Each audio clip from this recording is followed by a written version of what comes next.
Welcome, all of you. First, I would like to welcome our President Madam, Dr. Arti Nimkar. She has joined. Secondly, our faculties, Dr. Girish Kakade sir, Dr. Abhishek Zawar sir, Dr. Mahavir Modi sir, they are also joining. I welcome them today on this fine morning. So also all the delegates. Being Sunday, I know it is a relaxed mood, but definitely we have very interesting and wonderful lectures from Dr. Kirish Kakade and I would say Dr. Abhishek Gawar. They are speaking on rheumatology. This is often on a lot of problem of joint pain and other things, and they will elaborate and enlighten on this topic. Now I request our dynamic president, Dr. Arti Nimkar, to address about his today's topics, and let us go for it. Madam, please take over. Thank you. Yeah. Good morning, everybody, all the faculties and delegates who are joining to this unique webinar on the rheumatology and in post-COVID situation, because the symptoms of the COVID are very confusing and mostly like to the rheumatology symptoms. And our two eminent speakers, Girish Kakade and Abhishek Zawar, will throw the light on these symptoms and treatment and relations with the COVID. And we are having the Dr. Modi, one more speaker. He will speak on IPF, that is idiopathic pulmonary fibrosis in the severely ill COVID patient. And Dr. Rishikesh Saraf will speak on the orthopedic. He is a consultant orthopedician, and he will speak on the robotic joint replacement surgery. And one more surprise lecture is there that Dr. Renu Mehtani will speak on the posture. And this is related to the orthopedic. That's why we have kept it as a surprise. It is not no more surprise now. So I welcome all the faculties, and I ask Dr. Sancheti to start the seminar with the introduction and all. Thank you, madam. First, I will introduce Dr. Girish Kakade, a well-known consultant rheumatologist from Sayadri Hospital, and also he serves in Jupiter Hospital too. Sir is MD Medicine from St. GS Medical College, passed from uh, KM Hospital, Mumbai from 2010 to 13, DNB Rheumatology in DD Hinduja Hospital, Mumbai. He has a specialty certificate examination, we call it SCE, Rheumatology from UK.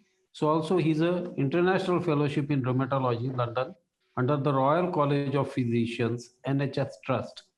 Poster presentations. He has done a lot of, I would research and publications all in many conferences also. Poster presentation in national and international seminars and faculties. The area of interest for Sir is the connective tissue disorders like systemic sclerosis, vasculitis, and now mostly osteoporosis in old generation. So I request Dr. Girish Kakade sir to take over and enlighten on his topic of rheumatology. Please, sir. Thank you, Sancheti sir, for nice introduction. तर first topic माझं screen दिसतंय सगळ्यांना. So first topic today's first topic will start with approach to a patient with fever and joint pains. अतिशय common topic आहे, day to day लाईफमध्ये तुम्हाला face करावं लागतं. आणि आम्ही सुद्धा आता फ्रिक्वेंटली मॉन्सून सीझन आणि आता खूप पेशंट्स पाहतो फीवर विथ जॉईंट पेन्स. तर त्याच्यामध्ये काय काय असू शकतं, थोडं रुमॅटॉलॉजी पॉईंट ऑफ व्ह्यू मध्ये जास्त सांगेल मी, आणि केस बेसिसवर आपण बघूयात. मी काही केसेस ज्या ऍक्च्युली मी बघितल्या क्लिनिकमध्ये, आणि त्या मग त्या मी केसेस सांगणार, आणि त्याप्रमाणे एक एक आपण डिसीज आपण डिस्कस करूयात. तर फर्स्ट केस, सगळ्यात सिम्पल केस जे आपण एकदम कॉमनली पाहतो. 30 years female admitted with history of fever associated with chills for 3 days. Blanching skin rash आणि multiple joint pains, fever, rash आणि जॉईंट पेन्स. ब्लड इन्व्हेस्टिगेशन्स मध्ये थोडासा अॅनिमिया, ल्युकोपेनिया, WBC काउंट 3500 आणि लो platelet count 1.21 lakhs होता आणि dengue NS1 was positive. So in this patient, diagnosis was straightforward diagnosis: dengue fever with arthralgia. Patient had multiple joint pains, and patient got better with symptomatic treatment, IV fluid, analgesics. त्याच्यासोबतच patient व्यवस्थित होऊन गेले. हा आपण सगळ्यात common scenario पाहतो. Viral infection, dengue असेल, chikungunya असेल, त्याच्यासोबत आणि आजकाल कोविडचं पण आहे, त्याच्यासोबतही जॉईंट पेन फार कॉमनली पाहतो. फीवर सोबत जॉईंट पेन्स, आणि फीवर सेटल झाला की जॉईंट पेन्स कमी होतं, असं काही पेशंट्स मध्ये होतं. ती पहिली केस होती आपली. तर case 2, second, 42 years male, presented to the OPD. OPD ला आले with history of high grade fever with chills for 2 days. That was 1 month ago. So 1 महिन्यापूर्वी त्यांना ताप आणि थंडी वाजून ताप असा आलेला. No other infective symptoms, no diarrhea, no burning micturations, no cough, cold, only high grade fever for 2 days. That was 1 month ago.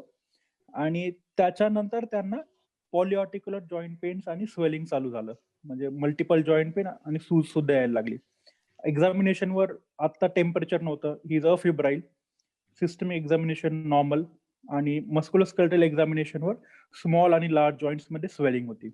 Lab investigations मध्ये हिमोग्लोबिन थोडंसं लोअर साईडला 12.5, white blood cell count 10,000, platelets सुद्धा थोडंसं higher साईडला 4.75 lakhs, ESR वाढलेला 70 आणि CRP सुद्धा वाढलेला 46 पर्यंत नॉर्मल लिमिट. आणि त्या पेशंटचं चिकुनगुनिया IgM केल्यावर इट वॉज पॉझिटिव्ह. तर ह्या केसमध्ये हे सुद्धा तुम्ही खूप कॉमनली बघत असाल. याच्यामध्ये डायग्नोसिस पोस्ट चिकुनगुनिया आर्थरायटिस, म्हणजे फीवर येऊन गेला आणि तरी पण जॉईंट पेन्स मात्र अजूनही चालू आहेत, स्वेलिंगही आहेत, आणि टेस्ट जे आहे चिकुनगुनियाची ती पॉझिटिव्ह आहे. तर पोस्ट चिकुनगुनिया आर्थरायटिस ही आपली होती केस 2. म्हणजे फर्स्ट होतं की फक्त फीवर सोबत जॉईंट पेन्स होते, ते सेटल डाऊन झालं. दुसरं झालं फीवर सेटल झाला पण आर्थरायटिस कंटिन्यू झाला. हेच चिकुनगुनिया सोबत असेल, डेंग्यू सोबत असेल, हे आपण खूप कॉमनली पाहतो. आणि ही आपली होती केस 2. त्याच्यानंतर आता आपण थोडं कॉम्प्लिकेटेड केसेसकडे जाऊयात. फर्स्ट 2 एकदम इझी केसेस ठेवलेल्या मी. तर केस 3 ही ऍक्च्युअल केस आमच्या हॉस्पिटलला सह्याद्रीला नगर रोडला ऍडमिट झालेली पेशंट आहे. 23 years female. She was admitted with 2 weeks history. 2 आठवड्याची हिस्ट्री होती. On and off high grade fever आणि रॅश पण होतं. आणि रिसेंटली तिला युरिन आउटपुट कमी झालेलं आणि पिडल इडिमा सुद्धा व्हायला लागलेला, आणि 1 day history of breathlessness. Recent झालं की ब्रेथलेसनेस, त्यामुळे ती हॉस्पिटलला ऍडमिट झाली. त्यावेळेस तिचं लॅब्स केलं तर तिचे तिन्ही काउंट लोअर साईडला होते. Haemoglobin 8.9, white blood cell count 3200 आणि प्लेटलेट 80,000. थ्रोम्बोसायटोपेनिया, ल्युकोपेनिया आणि अॅनिमिया तिन्ही पण होतं. तिचं क्रिएटिनिन वाढलेलं होतं 2.71. युरिन आउटपुट कमी होतं, ते आपण हिस्ट्रीमध्ये बघितलंच. आणि मग तिचा एक्सरेचे पिक्चर अक्यूट किडनी इंजुरी सारखं होतं, ब्लड युरिया सुद्धा वाढलेलाच होता. आणि एक्सरे चेस्टवर बायोलॅटरल प्लुरल इफ्युजन होतं. 2D इको केला तर 2D इकोवर LV इजेक्शन फ्रॅक्शन कमी झालं होतं, इट वॉज ओनली 20%, आणि ग्लोबल हायपोकायनेसिया होतं. तर हिस्ट्री ऑफ फीवर, रॅश आणि low blood WBC, low platelet count, ह्याच्यामुळे initially it was thought as viral infection with viral myocarditis आणि अक्यूट किडनी इंजुरी, आणि असं त्याप्रमाणे त्याला ट्रीटमेंट चालू केली, symptomatic treatment. But she needed ICU stay, breathless होती त्यामुळे ICU ला शिफ्ट करावं लागलं आणि NIV वर ठेवावं लागलं.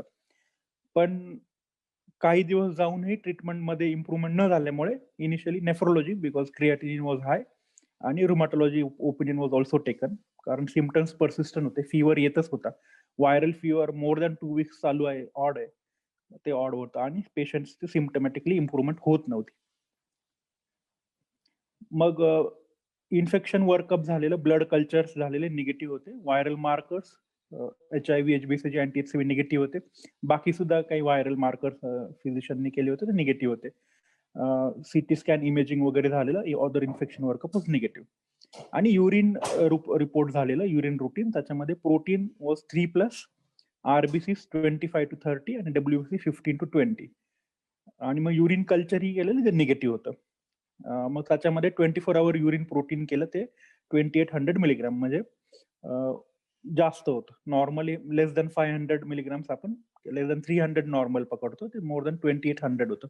ते युरिन रिपोर्ट जो होता इथं क्लिंचर होता, कारण युरिन मध्ये प्रोटीन होतं, आरबीसीज होत्या आणि व्हाईट ब्लड सेल्स सुद्धा जात होते, म्हणजे ऍक्टिव्ह युरिन सेडिमेंट जे म्हणतो ते होतं. त्याच्यामुळे मग नेफ्रोलॉजिस्टने ANA by immunofluorescence suspecting connective tissue disease त्यांनी पाठवलं आणि ANAचा report 1:1000 3+ strong positive, very strong positive म्हणू आपण तसं, homogeneous pattern plus anti DSDNA positive आणि कॉम्प्लिमेंट लेवल सुद्धा पाठवले, C3 C4 ते लो आलं. तर ह्या सगळ्या गोष्टी SLEच्या याच्यामध्ये फिट बसतात. मग क्रिएटिनिन वाढलेलं असल्यामुळे आणि प्रोटीन्युरिया असल्यामुळे किडनी बायोप्सी करण्यात आली, त्याच्यामध्ये डिफ्यूज मेम्ब्रेन प्लॉरिफिटिक ग्लोमेरुलोनेफ्रायटिस आलं, ज्याला क्लास 4 आपण असं म्हणतो. तर फायनली तिचं डायग्नोसिस होतं सिस्टमिक लुपस एरिथेमॅटोसिस विथ लुपस नेफ्रायटिस. म्हणजे जी पेशंट सुरुवातीला व्हायरल इन्फेक्शन विथ व्हायरल मायोकार्डायटिस असं वाटलं आणि AKI, ती actually that patient was having SLE, म्हणजे तिला SLE होतं आणि SLE मुळे किडनी इनॉल्वमेंट आणि ते मायोकार्डायटिस होतं ते सुद्धा SLE मुळेच होतं. आणि नंतर विथ ट्रीटमेंट शुगर, आपण डायग्नोसिसच बघूया, ट्रीटमेंटचं आपण नंतर पाहिजे डिस्कस करू शकतो. पण फर्स्ट आहे की डायग्नोसिस मध्ये सेम प्रेझेंटेशन दिसतं पण त्याचं डायग्नोसिस वेगवेगळं असू शकतं. तर या पेशंटमध्ये युरिन रिपोर्ट जो होता, युरिन रुटीन, त्या रिपोर्टमध्ये डायग्नोसिसला खूप मदत झाली. मग त्याच्यानंतर आपण पुढची बघूयात केस 4. 40 इयर्स मेल, ते सुद्धा ऍडमिट झाले. 4 वीक्स हिस्ट्री होती, 4 वीक्सची on and off high grade fever, सुरुवातीला सोर थ्रोट सुद्धा होता आणि थोडी रॅश सुद्धा होती आणि त्याच्यासोबत त्यांना मल्टिपल जॉईंट पेन्स होते, सर्वायकल लिम्फॅडिनोपॅथी होती. ह्याच्यासोबत ते ऍडमिट झाले. त्यांना इनिशियली अँटीबायोटिक कोर्सेस वगैरे मिळाले होते, पहिलं सेफॅलोस्पोरिन्स असतील किंवा फ्लोरोक्विनोल्स असतील, अझिथ्रोमायसिन असेल, वेगवेगळे अँटीबायोटिक्स मिळालेले, पण इम्प्रुव्हमेंट काही झाली नव्हती, त्यामुळे ते पेशंट ऍडमिट झाले. त्यांचं लॅबमध्ये haemoglobin 10.2, white blood cell count जास्त होता 18,000, त्याच्यामध्ये न्यूट्रोफिल 86%, प्लेटलेट सुद्धा जास्त होते 5.6 लाख, ESR वाढलेला होता 80, CRP सुद्धा वाढलेला होता 62, त्यांचे लिव्हर एन्झाईम सुद्धा वाढलेले होते, SGOT 115, SGPT 108, क्रिएटिनिन नॉर्मल होतं, युरिन रिपोर्ट त्यांचा नॉर्मल होता, ब्लड आणि युरिन कल्चर्समध्ये काही ग्रोथ नव्हती. मग त्यांचं CT स्कॅन चेस्ट आणि ॲब्डोमेन झाला, त्याच्यामध्ये मल्टिपल स्मॉल लिम्फ नोड्स होते आणि माइल्ड हिपॅटोस्प्लिनोमेगॅली होती, पण असं ऑब्व्हियस इन्फेक्टिव्ह फोकस काही कुठे सापडला नाही. मग जसं बघितलं की त्यांना सर्वायकल लिम्फॅडिनोपॅथी होती, तर ते सर्वायकल लिम्फ नोडची बायोप्सी झाली, त्याच्यामध्ये रिॲक्टिव्ह लिम्फ नोड आलं, TBचे बॅसिलाई काही दिसले नाहीत. मग याच्यानंतर कारण इन्फेक्शनचं वर्कअप सगळं निगेटिव्ह आल्यामुळे रुमॅटॉलॉजी ओपिनियन याच्यामध्ये मागवलं गेलं. मग आम्ही या वर्कअपमध्ये रुमॅटॉइड फॅक्टर, अँटी-CCP, ANA, त्या मागचीच केस आपण बघितली की फीवर म्हणून, PUO म्हणून, जे पायरेक्स ऑफ अननोन ओरिजिन म्हणून पेशंट जी आली त्याच्यामध्ये SLE निघालं, म्हणून ANA केलं, अँका केलं, ते सगळं निगेटिव्ह आलं वर्कअप. फेरिटिन करण्यात आलं, फेरिटिन बरंच वाढलेलं होतं 8700. तर सगळं हे बघता डायग्नोसिस झालं अडल्ट ऑनसेट स्टिल्स डिसीज. तर हे अडल्ट ऑनसेट स्टिल्स डिसीज हे आहे, म्हणजे ज्या अर्थी याच्यामध्ये अडल्ट ऑनसेट आहे त्या अर्थी चाइल्डहुड ऑनसेट ही असतोच, म्हणजे स्टिल्स डिसीज हा मुलांमध्ये बघायला मिळतो. त्याला मुलांमध्ये सिस्टमिक ऑनसेट ज्युवेनाइल इडिओपॅथिक आर्थरायटिस असंही म्हणतात. प्रेझेंटेशन दोन्हीचं सेमच असतं, फीवर येतो, रॅश येते, फीवर सोबत रॅश असते, जॉईंट पेन्स असतात, लिम्फॅडिनोपॅथी असू शकते, हिपॅटोस्प्लिनोमेगॅली असू शकते, लिव्हर एन्झाईम्स रेज्ड असतात, पण हे असं कन्फर्मेटेड डायग्नोसिस नाही. फेरिटिन हाय असतं, हे कुठलंही असं 100% कन्फर्मेटेड डायग्नोसिस नाहीये. आपल्याला आधी दुसरे डायग्नोसिस रूल आउट करावे लागतात. सगळ्यात पहिलं म्हणजे त्याच्यामध्ये इन्फेक्शन रूल आउट करावं लागतं. त्याच्यामध्ये क्रोनिक इन्फेक्शन, ट्युबरक्युलोसिस असेल, ब्रुसेलोसिस असेल किंवा रिकेट शेल डिसीज असतील, हे सगळे रूल आउट करावे लागतात. हा पेशंट ID स्पेशालिस्टच्या अंडरच ऍडमिट झालेला, त्यामुळे ते सगळं वर्कअप ऑलरेडी सगळं झालेलं आणि ते निगेटिव्ह होतं. तर पहिली गोष्ट इन्फेक्शन तुम्हाला रूल आउट करावेच लागतात. त्याच्यानंतर दुसरी गोष्ट म्हणजे तुम्हाला मॅलिग्नन्सी वगैरे काही नाहीये ना हे बघावं लागतं. या पेशंटमध्ये CT स्कॅन वगैरे झालेला आणि बाकी काही तसे सिम्पटम्स नव्हते. तिसरी गोष्ट आहे की तुम्हाला अदर रुमॅटॉलॉजिकल डिसीजेस जे असतील त्याच्यामध्ये SLE असेल किंवा अदर कनेक्टिव्ह टिश्यू डिसीज, जसं मागच्या पेशंटला आपण पाहिलं की तिला SLE निघालं, तर ते डिसीज मध्ये सुद्धा हे सगळं फीवर येणं आणि हे सगळं लिम्फ नोड्स वगैरे असं होऊ शकतात. त्यामुळे ANA आणि रुमॅटॉइड फॅक्टर ऍटलिस्ट व्हायला हवं, ते निगेटिव्ह असायला पाहिजे, तर तिथलं ते निगेटिव्ह होतं ह्या पेशंटचं. मग हे सगळं बाकीचे कॉजेस रूल आउट केल्यानंतर फायनल डायग्नोसिस त्यांचं अडल्ट ऑनसेट स्टिल्स डिसीज होतं. तर मग हे आपण आताच बघितलं, जवळपास सेम प्रेझेंटेशन पण डायग्नोसिस आता वेगळं निघालंय. रुमॅटॉलॉजी मधलं वेगळं diagnosis, adult onset Still's disease. ते पण पुढे with treatment he is completely all right. So next आपण बघूयात केस 5. ही थोडी अजून थोडीशी कॉम्प्लिकेटेड. 60 इयर्स फिमेल होती. हिस्ट्री बघायला सुरुवातीची तर मोर ऑर सेमच होती, म्हणजे 4 वीक्सची हिस्ट्री आहे. On off high grade fever होता, कॉफ होता आणि ब्रेथलेसनेस होता. त्यांचं सुद्धा युरिन आउटपुट कमी झालेला आणि पिडलिडिमा झालेला. ब्रेथलेसनेस वाढल्यामुळे ऍडमिट झालेले. ऍक्च्युली ते आधी दुसऱ्या हॉस्पिटलला ऍडमिट होते. दुसऱ्या हॉस्पिटलवरून शिफ्ट करण्यात आलं होतं, जिथं त्यांना COVID-19 न्यूमोनिया म्हणून ट्रीट करण्यात आलं होतं. त्यांचं COVID-19 PCR 2दा झाली होती, पण ती निगेटिव्ह होती. पण त्यांचा जो सिटी स्कॅन तिथे बाहेर करण्यात आलेला, त्याच्यामध्ये सस्पिशन फॉर कोविड न्यूमोनिया असा रिपोर्ट करण्यात आला. त्याच्यामध्ये बायलॅटरल ग्राउंड ग्लास ओपेसिटीज होते आणि काही नोड्युल्स होते त्याच्यामध्ये, ज्याच्यामध्ये कोविड स्कोअर जो असतो तो पण त्यांचा दिला होता आणि it was suspicious for Covid pneumonia. त्यामुळे त्यांना रॅमडेसिवीर वगैरे मिळालं होतं. रॅमडेसिवीरचा 5 डेज कोर्सही कम्प्लीट करण्यात आला होता, सोबत बाकी मेडिसिन्स दिले होते. पण त्यांचा फीवर काही सेटल झाला नाही आणि उलट त्यांचा ब्रेथलेसनेस वाढला, युरिन आउटपुट ड्रॉप झालं. म्हणून मग त्यांना त्या हॉस्पिटलवरून सह्याद्री नगर रोडला शिफ्ट करण्यात आलं. तर त्याच्यामध्ये मग शिफ्ट झाल्यानंतर फर्स्ट डेचा ऑन ऍडमिशन लॅब्स होते. Haemoglobin 10.5, white blood cell count 23,800 वाढलेले होते आणि न्यूट्रोफिल्स 93% होते. प्लेटलेट्स नॉर्मल होते 3.17. ESR बराच वाढलेला होता 112. CRP सुद्धा भरपूर वाढलेला 70 आणि क्रियाटिनिन तुम्ही बघाल तर 6.17. क्रियाटिनिन खूप जास्त वाढलं होतं. त्यांचं लिव्हर फंक्शन नॉर्मल होते. अल्बुमिन लोअर साईडला होतं 2.9 आणि डी डायमर बरंच वाढलं होतं, मोर दॅन 11,000 होतं D dimer. On admission creatinine खूप जास्त होतं आणि पेशंटचं युरिन आउटपुट कमी होतं आणि खूप ब्रेथलेस होती, त्यामुळे फ्लुइड ओव्हरलोड मध्ये होते. त्यामुळे तिला अर्जंट हिमोडायलिसिस लागलं ऑन ऍडमिशन आणि त्याच्यानंतरही सबसिक्वेंटली तिला ट्वाइस अ वीक असं एक 3-4 वेळा डायलिसिस करावं लागलं आणि ऑक्सिजन सपोर्टवर ठेवावं लागलं. पेशंट सुरुवातीला आयसीयू मध्ये ठेवावी लागली. मग त्याच्यानंतर डायग्नोसिस नक्की काय, तर त्याच्यामध्ये कोविड न्यूमोनियाचं ट्रीटमेंट मिळालेली. तर पोस्ट कोविड AKI असंही काही डॉक्टर अभिषेक जवळ काही कव्हर करतील त्याच्यामध्ये. पण एक होतं की पोस्ट कोविडमुळे डिहायड्रेशनमुळे झाले की कोविडमुळेच कॉम्प्लिकेशन नवीन असं काय आहे की काय. दुसरं होतं ड्रग इंड्युस्ड AKI आहे की काय, रॅमडेसिवीरमुळे होऊ शकतं का आणि त्याच्यामुळे AKI झाले की काय. त्याच्यानंतर तिसरं असं होतं की ऍक्टिव्ह इन्फेक्शन चालू आहे का, आणखी कोविड चालूच आहे किंवा कोविडवर बॅक्टेरियल इन्फेक्शन काही झाले सुपर इम्पोज आणि त्याच्यामुळे पेशंट किडनी इंजुरीमध्ये, अक्यूट किडनी इंजुरीमध्ये गेलाय का. हे असं गोष्टीच वेगवेगळ्या होतं की ह्यातलं काय असू शकेल.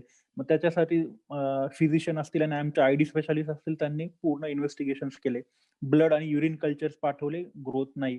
त्यानंतर COVID-19 PCR पुन्हा आमच्याकडे करण्यात आला, निगेटिव्ह होता. मग COVID-19ची अँटीबॉडी टेस्ट करण्यात आली, ते पण निगेटिव्ह होती. टोटल त्यांचं COVID-19 PCR 4 वेळा झालं होतं, सगळं टोटल मिळतं ते निगेटिव्ह होतं आणि अँटीबॉडी टेस्ट सुद्धा निगेटिव्ह होती.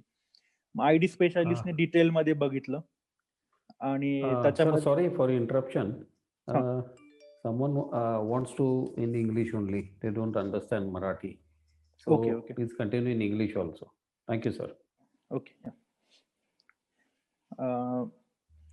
So this patient was evaluated by ID specialist because the patient was suspected to have COVID in the past. So ID specialist thoroughly reviewed and he did not find any evidence of infection. So then he requested rheumatology opinion for this. Even here, urine was done and urine showed albumin 3+, red blood cells 80 to 100 and white blood cells 40 to 50. And 24-hour urine protein here also was more than 2 grams, 2,760 milligrams. So urine, as I said previously as well in previous case, showed active urinary sediments. And this was again a game changer or clincher of the diagnosis. So you will see that urine examination is quite important in rheumatological connective tissue diseases or other systemic diseases in rheumatology like vasculitis. So urine showed proteinuria and active sediments. So then again, rheumatology workup was sent, including ANA, but ANA was negative, immunofluorescence was negative. Then ANCA antibodies were done, PR3 and MPO, and MPO ANCA was quite strongly positive. It was 291, where upper limit of normal was only 12. Then because the patient had high creatinine as well as proteinuria, she underwent kidney biopsy, and kidney biopsy came back pauci-immune crescentic glomerulonephritis. So this terminology is specifically used for ANCA-associated vasculitis with nephritis. So there is a differentiation between SLE nephritis and ANCA nephritis. In SLE, you see many immune complexes deposition. In ANCA vasculitis, immune complex deposition is less. That's why it's called as pauci-immune or less immune complex crescentic glomerulonephritis. Crescentic is slightly worse because it gets progressively deranged kidney function, and patient needs urgent treatment. So we did not wait for the kidney biopsy report, and we straight away started with treatment with IV steroids followed by oral steroids, and the patient was also started on IV cyclophosphamide pulses. So till now the patient has received 3 doses. So the patient we have planned for 6 doses, but after 3 doses itself, the creatinine has come down to 1.2 from initial 6.71, so almost normal, and she is off hemodialysis for last more than 1 month. So the diagnosis in this patient was ANCA-associated vasculitis with nephritis. Patient started with fever, cough, breathlessness that was going on for 3-4 weeks, and here diagnosis was ANCA vasculitis. Previously it was SLE. After that it was adult onset steel disease, and now it is ANCA-associated vasculitis. So similar presentations, but different diagnosis. Again, in this case also, urine examination was the clincher because it showed active sediment. So next case is case 6. So she's a young female, 39 years female. She presented to OPD with history of on and off fever for last 3 months and had multiple joint pains. Along with that, she also had rash over face, arms, especially on the extensor aspects of arms, periorbital puffiness, and progressive difficulty in getting up from sitting position and combing hair. So right now she was not able to walk without support. She needed some support for walking, and she also started getting dyspnea. So she was treated outside with multiple antibiotics, non-steroidal anti-inflammatory drugs, but did not get much relief. So this is a recent case. Actually, she is still getting evaluated and getting treated, but the diagnosis was quite clear when I saw the patient. On examination, patient had rash over face, rash over neck and extensor aspects of the limbs, and also had periorbital edema and periorbital rash. And she had significant proximal muscle weakness, 3/5, less than 3/5 in all 4 limbs, and she needed support while walking. Her lab investigations, which she had brought with herself, showed hemoglobin of 12.5, white blood cell count of 10,800, platelets 4.86 lakhs, ESR and CRP quite high, 80 and 34, and raised liver functions like SGOT 186 and SGPT 115. Creatine was normal. We asked for CPK, which was more than 7,000. So the diagnosis in this case was dermatomyositis. So this is muscle and skin inflammation, which presented as fever, joint pains, and rash, as well as muscle weakness.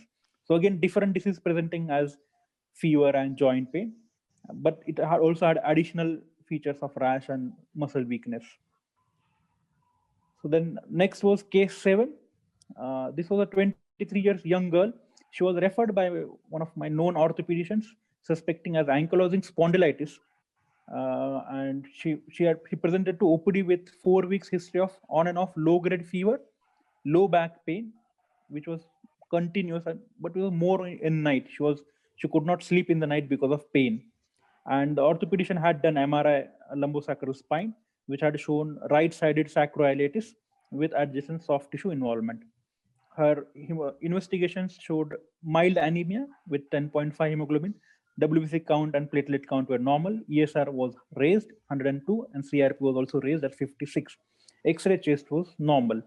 Here, even though the patient was referred as query ankylosing spondylitis, but there were few odd things for diagnosis. History was only 4 weeks.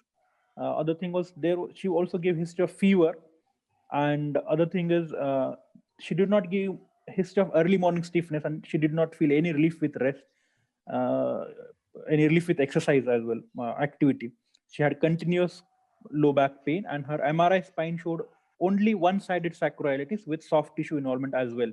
In such cases, we think of infection first before labeling someone as having spondyloarthropathy. So in such cases, the go-to investigation is CT-guided biopsy of the soft tissue or whatever lesion is seen in the MRI. So she underwent CT-guided biopsy. Histopathology came back as chronic inflammation. No granuloma or caseation was seen. However, gene expert came back as Mycobacterium tuberculosis detected. She was referred to ID specialist and was started on 4-drug AKT. Afterwards, after 6 weeks, culture came back positive for acid-fast bacilli, for TB bacilli, and this was sensitive for all the 5 first-line drugs. So right now, she's like after 3 to 4 months of AKT, she is completely better and asymptomatic, much better with the treatment.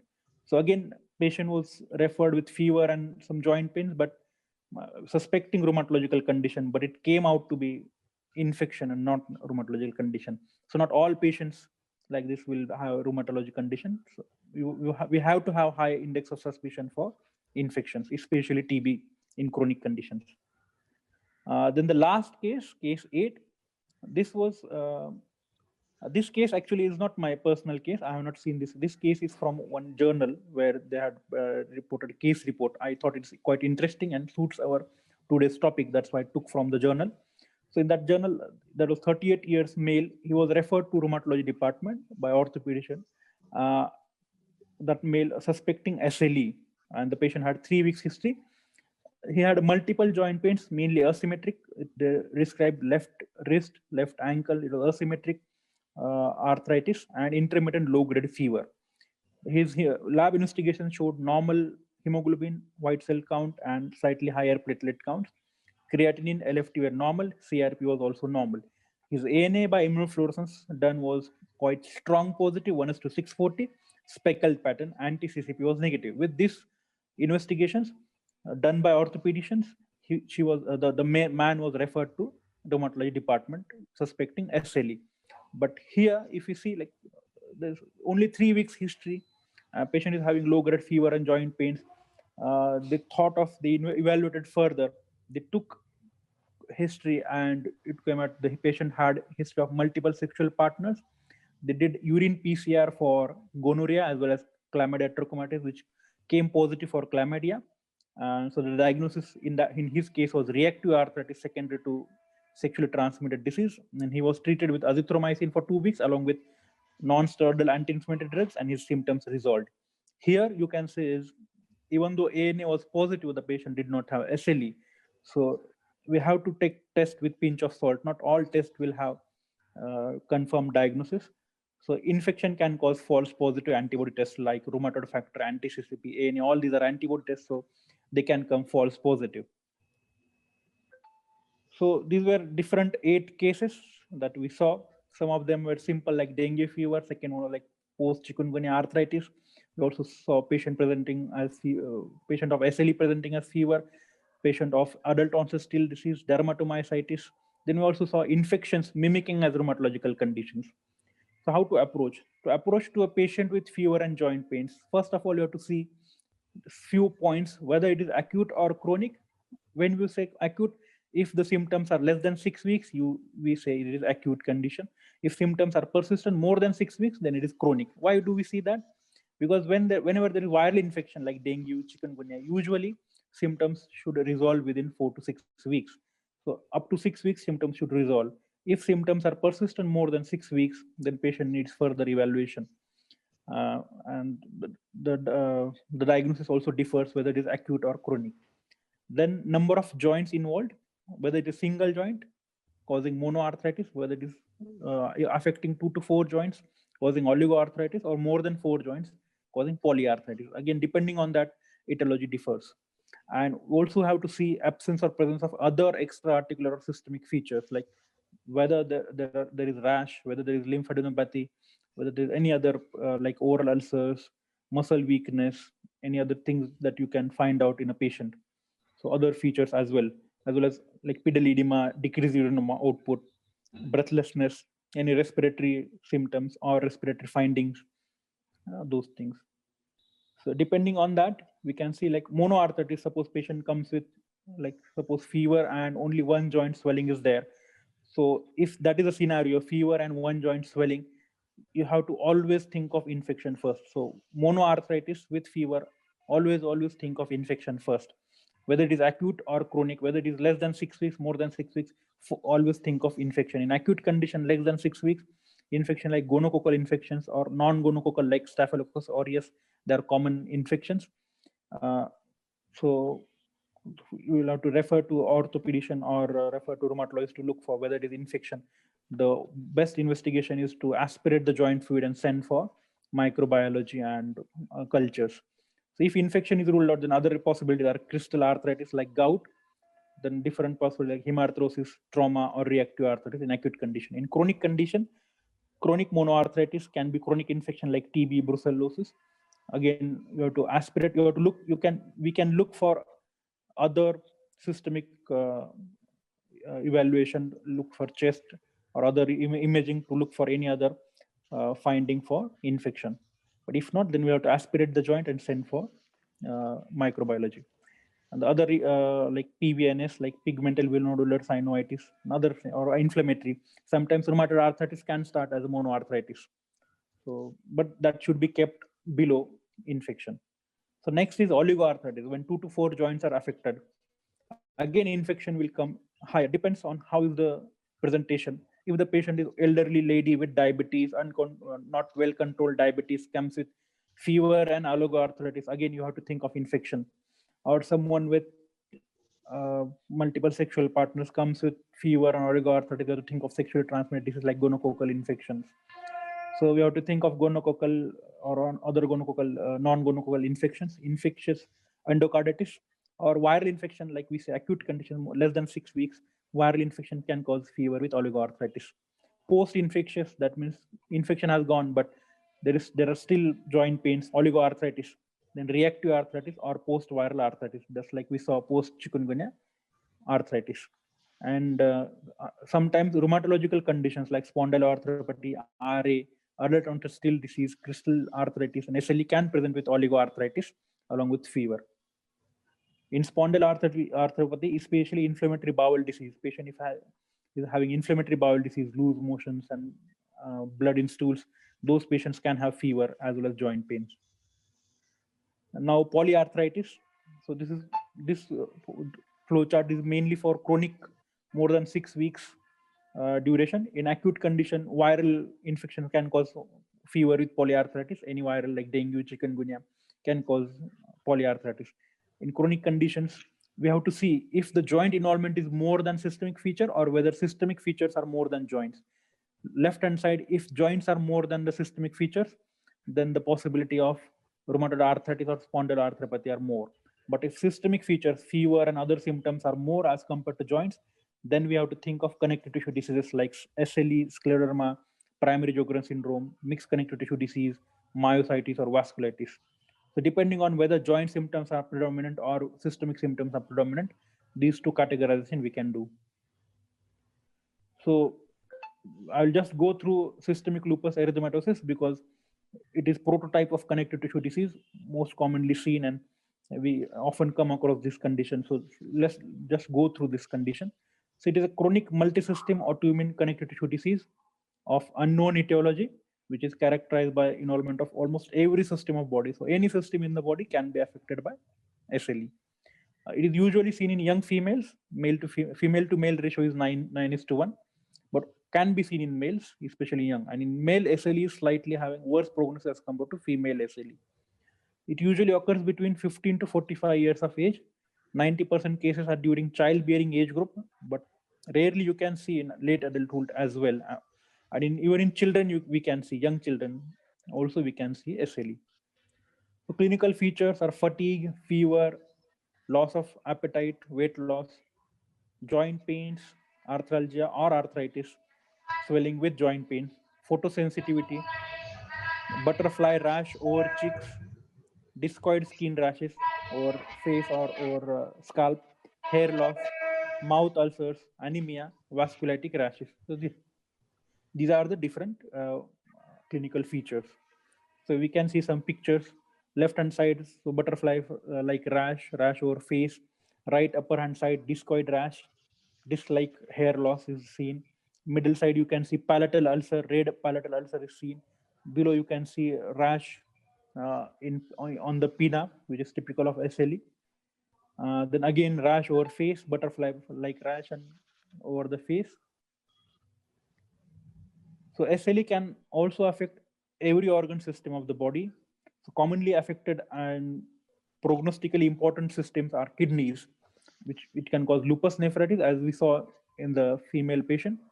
So almost 50% of lupus patients will develop lupus nephritis, kidney involvement in their lifetime. And out of all the patients with nephritis, almost 20 to 25%, they go on to develop chronic kidney disease. So kidney disease is quite important, and urine routine is very important. That's why in all the cases of connective tissue disease, urine routine is considered as non-invasive kidney biopsy. So without doing kidney biopsy, only on urine routine you can find out whether patient is having active kidney involvement. So any patient of known SLE, we always do urine routine. So that is the most important investigation to be done in the patient, even in follow-up, and it is quite cheap. And then CNS and brain involvement can occur. Patients can have convulsion, psychosis. This is called as CNS lupus and needs aggressive management. Then lungs, it can cause pleurisy and pleural effusion. It can also cause shrinking lung syndrome. Then heart, it can cause pulmonary hypertension. And in blood vessels, it can cause vasculitis. It can occur at any place, skin, other places as well, in the GI system as well, like mesenteric vasculitis. So it can affect any organ system of the body. Like we remember, TB can affect any organ system. Similarly, SLE can affect any organ system of the body. So we need to have close monitoring and open eyes to look for any involvement in any of these organs. So apart from SLE, there are other multi-system diseases in rheumatology. I'm not going into detail, but if anyone wants, we can discuss further. So other systemic diseases which can present as multi-system organ involvement, like fever, joint pains, and as well as other systems. First one is Sjogren's syndrome. So Sjogren's will have Zika symptoms, that is dryness of eyes and mouth. Along with that, some patients may have extraglandular manifestations. Similar to SLE, it can affect lungs, kidneys, central nervous system, and skin. The other one is mixed connective tissue disease. As the name suggests, it is a mixture of two types of connective diseases, sometimes SLE, sometimes scleroderma. It is mixed connective tissue disease. Then third one is different types of vasculitis. So vasculitis is uh, classified depending on the vessel which involves. The vessels are classified into large vessel, medium vessel, and small vessel. So aorta and its immediate branches are called as large vessel, and the branches inside the organs, like end arteries, they are called small vessels, and in between arteries are called medium vessel. So large vessel vasculitis are Takayama arteritis seen in young females.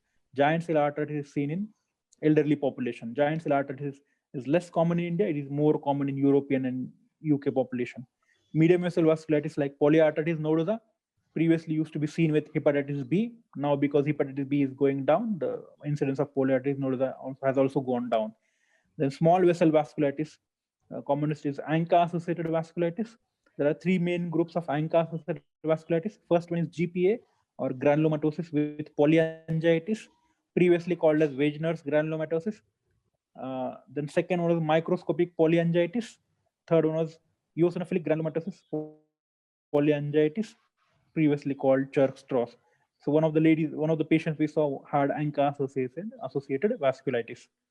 So ANCA-associated vasculitis is one of the important differential in case of PO with arthritis. When you are not finding any infection or any other cause is not found. So ANCA should be done in those patients as well, or should be suspected.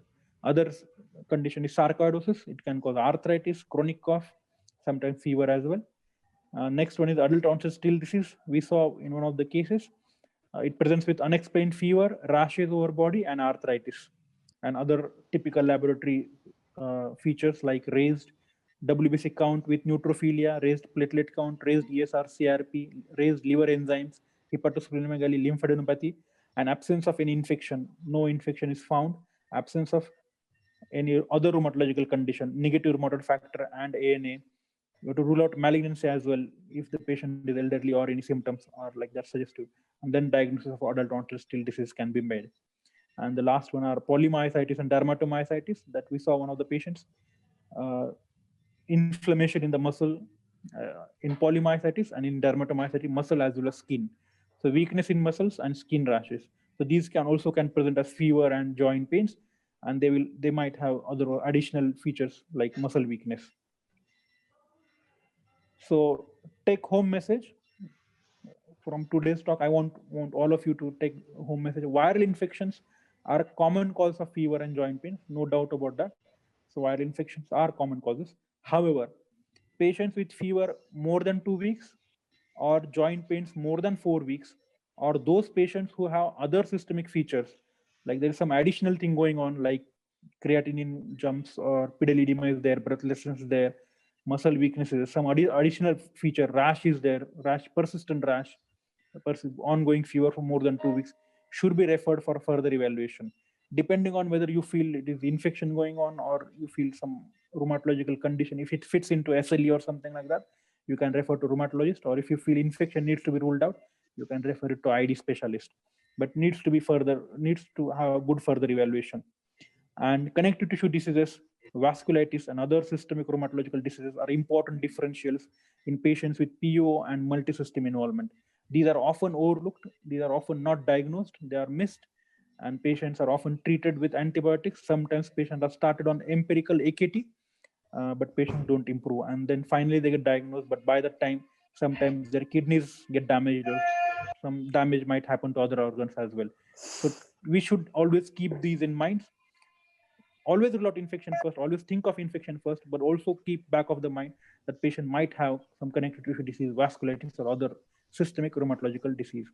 And urine routine microscopy, such a cheap and simple investigation, is an important investigation for diagnosis of connective tissue disease and vasculitis. So whenever you do investigation for any infection for patient with fever, just do simple urine routine, and that if that shows significant proteinuria, protein 2 plus 3 plus with or RBCs 10 RBCs, significant RBCs more than 5, more than 5 WBCs, urine culture, get urine culture, and if it is negative, then you should think of, is there something going on, if nephritis is happening in that patient. So urine routine microscopy is an important investigation for diagnosing connective tissue disease as well as vasculitis. We saw in 2 of our patients that clinched the diagnosis. Sir is DM, consultant rheumatologist in clinical immunology and rheumatology. He works in Ruby Hospital, Pune Super Specialty at Viman Nagar. In his skill set, he is interested in, yes ma'am, Dr. Abhishek Zawar. Yes, sir. Am I okay? Yeah. Sir is, I would say, in the skill set, adult rheumatology, pediatric rheumatology, skeletal ultrasound, and guided procedures in that. So he's MBBS from LTM Medical College, MD from SET GS Medical College. She has done DM in Department of Clinical Immunology, HGP GIMS Lucknow. Courses is ULAR, course on musculoskeletal sound. And sir has received grant awards from IRA Travel Grant. There is the American College of Rheumatology in the conference. Best Poster Award Association in physicians. Then sir has many publications on his account and research. So I request our stalwart Dr. Abhishek Zawar to take over and enlighten us on rheumatic manifestations in post-COVID status patients. Sir, please take over. Thank you. Thank you, sir. Thank you, organizers, and thank you, audience, for taking out time in so many bombarding of webinars, especially over the Sunday morning. So I will start with my lecture. This is today's agenda for discussion. So our beloved Pune city has been in news, sometimes good, sometimes bad. So we have seen the highest number, daily count number in in all over country in the month of September. Not so good news for us, but fortunately now we have passed the first wave, and maybe now we are looking forward to one of the important center which will be participating in vaccine formation, and which is hoped to be a game changer, or maybe a very potential tool to contain this pandemic. So as we have been past, over, we have come over the first wave of this pandemic. The further territory is still unknown. Our knowledge about COVID and post-COVID manifestation is still evolving. It's like it's like sailing an uncharted sea. Uh, I will try to share whatever my experience and whatever the literature is available on this topic of post-COVID manifestation. So recently, a week back, JAMA has published these terminologies. So apart from the lot of discussion and research going over the acute infective period where the viral replication is active, there has been now need for better understanding of the medical condition, what happens after once the patient is recovered from COVID. So here they have classified first 2 week of symptom onset as acute infection, and 2 week on 2 to 4 week onwards. Till this time, we have been seeing in multiple case series about post-acute inflammatory illness, and now we have started realizing that post-COVID manifestation is more like a immunological dysregulation, and because of which we have been seeing a lot of autoimmune manifestation, some of which are like most of which are rheumatological illness, and some are other organ limited autoimmune diseases also. So any patient who is recovered from COVID, almost 60 to 70% of them will have some symptom. Not all of them will be organic. Not everybody will have this inflammatory illnesses, but I will share some clues in which in cases which we should suspect these inflammatory illnesses. Today I will not be covering the more discussed manifestation like venous thrombosis and pulmonary thromboembolism. Post-COVID lung fibrosis will be discussed by Modi sir itself, I think, and the GBS part. So coming to the most common complaint, which most COVID record patient these days are complaining, musculoskeletal complaint, joint pain and myalgia. So this was the lady who came to Ruby Hall Clinic with a history of COVID in June. She was 33-year-old. She was mildly symptomatic, home quarantine, improved with supportive care. She had no she was completely asymptomatic for a month. And after a month, she started developing joint pain and swelling, which was initially managed with paracetamol and NSAID. But she did not have any relief. And over the period of month, it progressed to such a severity that she was bedbound. And this time when she was evaluated for whether there is an inflammation or not, ESR was raised 94, CRP was 48. Rest of the autoimmune workup, rheumatoid factor, anti-CCP, ANA was negative. She was tested positive for COVID antibody. Considering her degree of inflammation, she was given moderate dose of prednisolone, which was with which she had better relief. And eventually, over the period of next 2 to 3 months, it was stopped. And she is now better without steroid, and she doesn't have any complaint. So if we can see, she had presentation similar to rheumatoid arthritis, but it was self-limiting episode. Another male, 22-year-old male from Ahmednagar, came to me a few weeks back. He was recovered from COVID 6 weeks ago. After that, he started having inflammatory back pain and knee and ankle arthritis. Considering his presentation like back pain and lower limb predominant arthritis, he was suspected to have spondyloarthropathy like presentation, and his HLA-B27 was tested there by a physician, which was positive. So he had presentation similar to like what we call reactive arthritis kind of presentation. He improved with NSAID and high dose steroid. Another different kind of presentation, 48-year-old male, post-COVID 2 week, again started having fever and joint pain, but he also had palpable cervical and axillary lymph node. Initially, he was thought to have any secondary infection, as his WBC counts were raised 22,000 with polymorphic differentiation. Even the platelet counts were very high. After extensive evaluation, blood cultures, imaging, everything was negative. We also had thought of about hematological malignancy. So lymph node biopsy was also done, which was negative. It was reactive only. So finally, we arrived at conclusion that he is possibly suffering from what Dr. Girish has already shown before, Still's disease like of presentation. Again, this patient improved with steroid, self-limiting illness over the period of next 2 months. It was stopped and he was not symptomatic afterwards. So far we have seen 3 cases of different kind of arthritis presentation, which looks like rheumatological condition, but they are, most of them were self-limiting.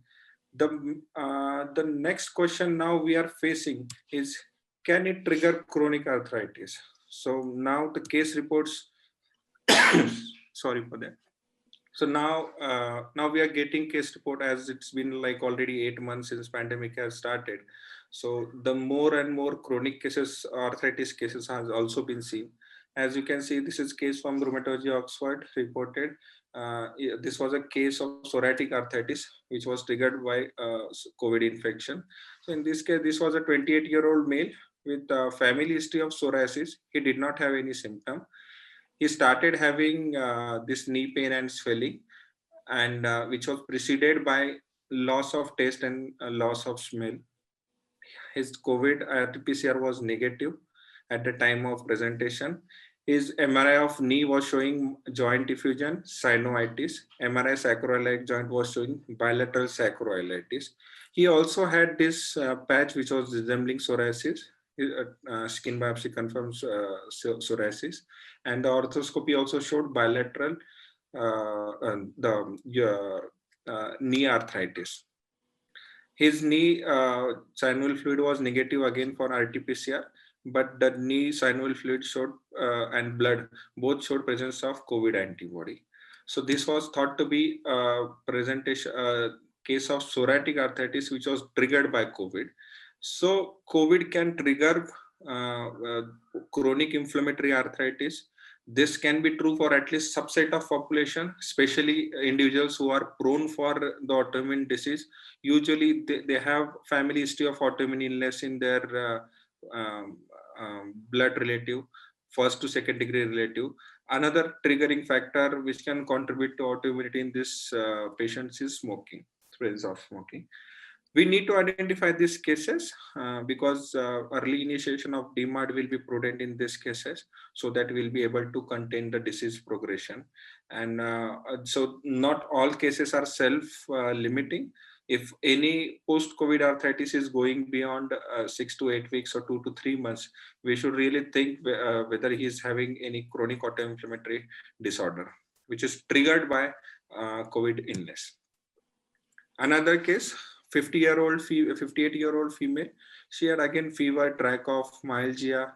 That time RT-PCR was tested, but it was negative.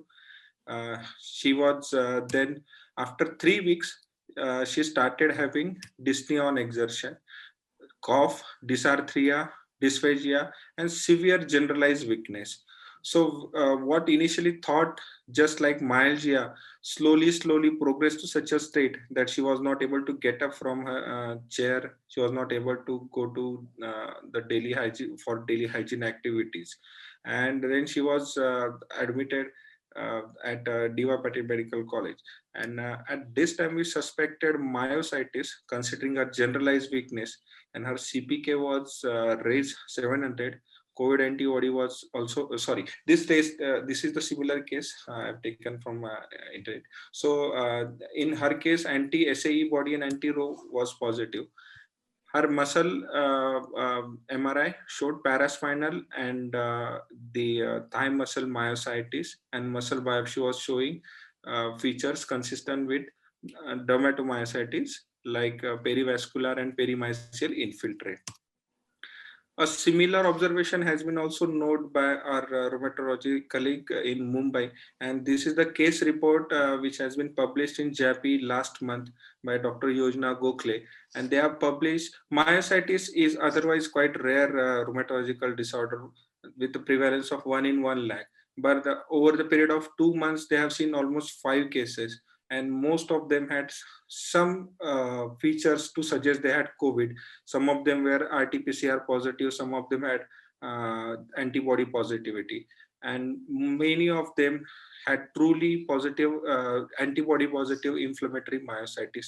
So now there has been discussion that a genetically prone individual can develop chronic inflammatory myositis after COVID.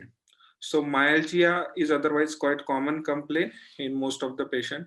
But if somebody is not getting improved and they are developing muscle weakness, then myositis should be suspected. A simple screening like CPK total would be enough to exclude or rule out this grave diagnosis.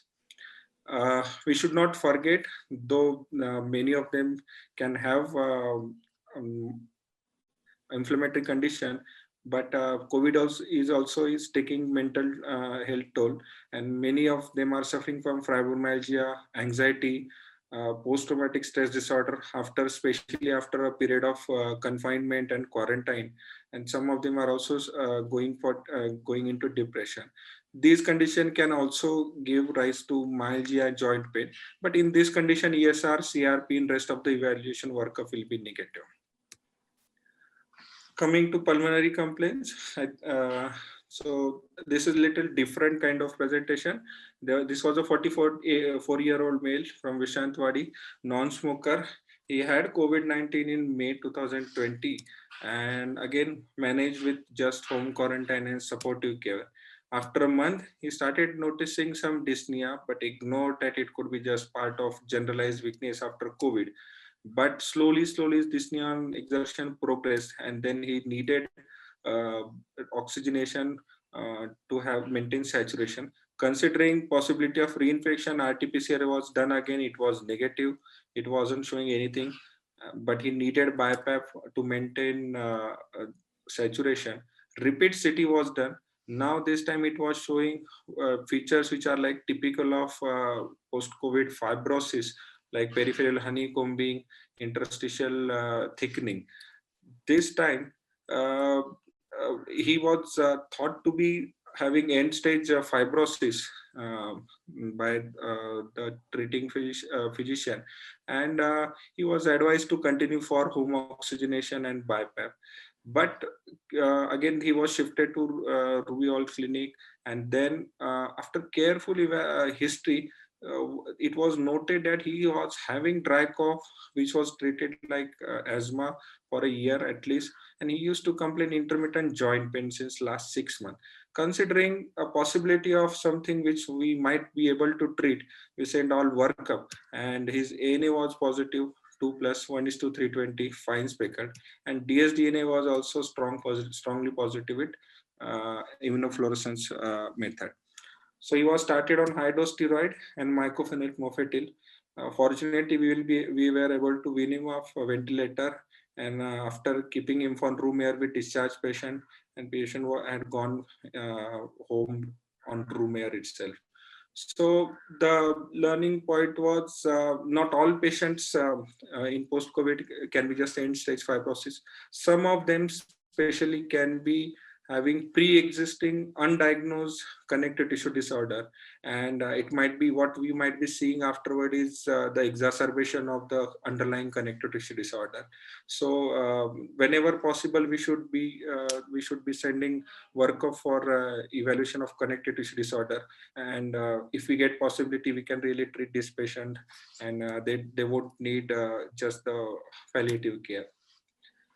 Coming to another interesting case, again, this was again admitted at Ruby Hall Clinic.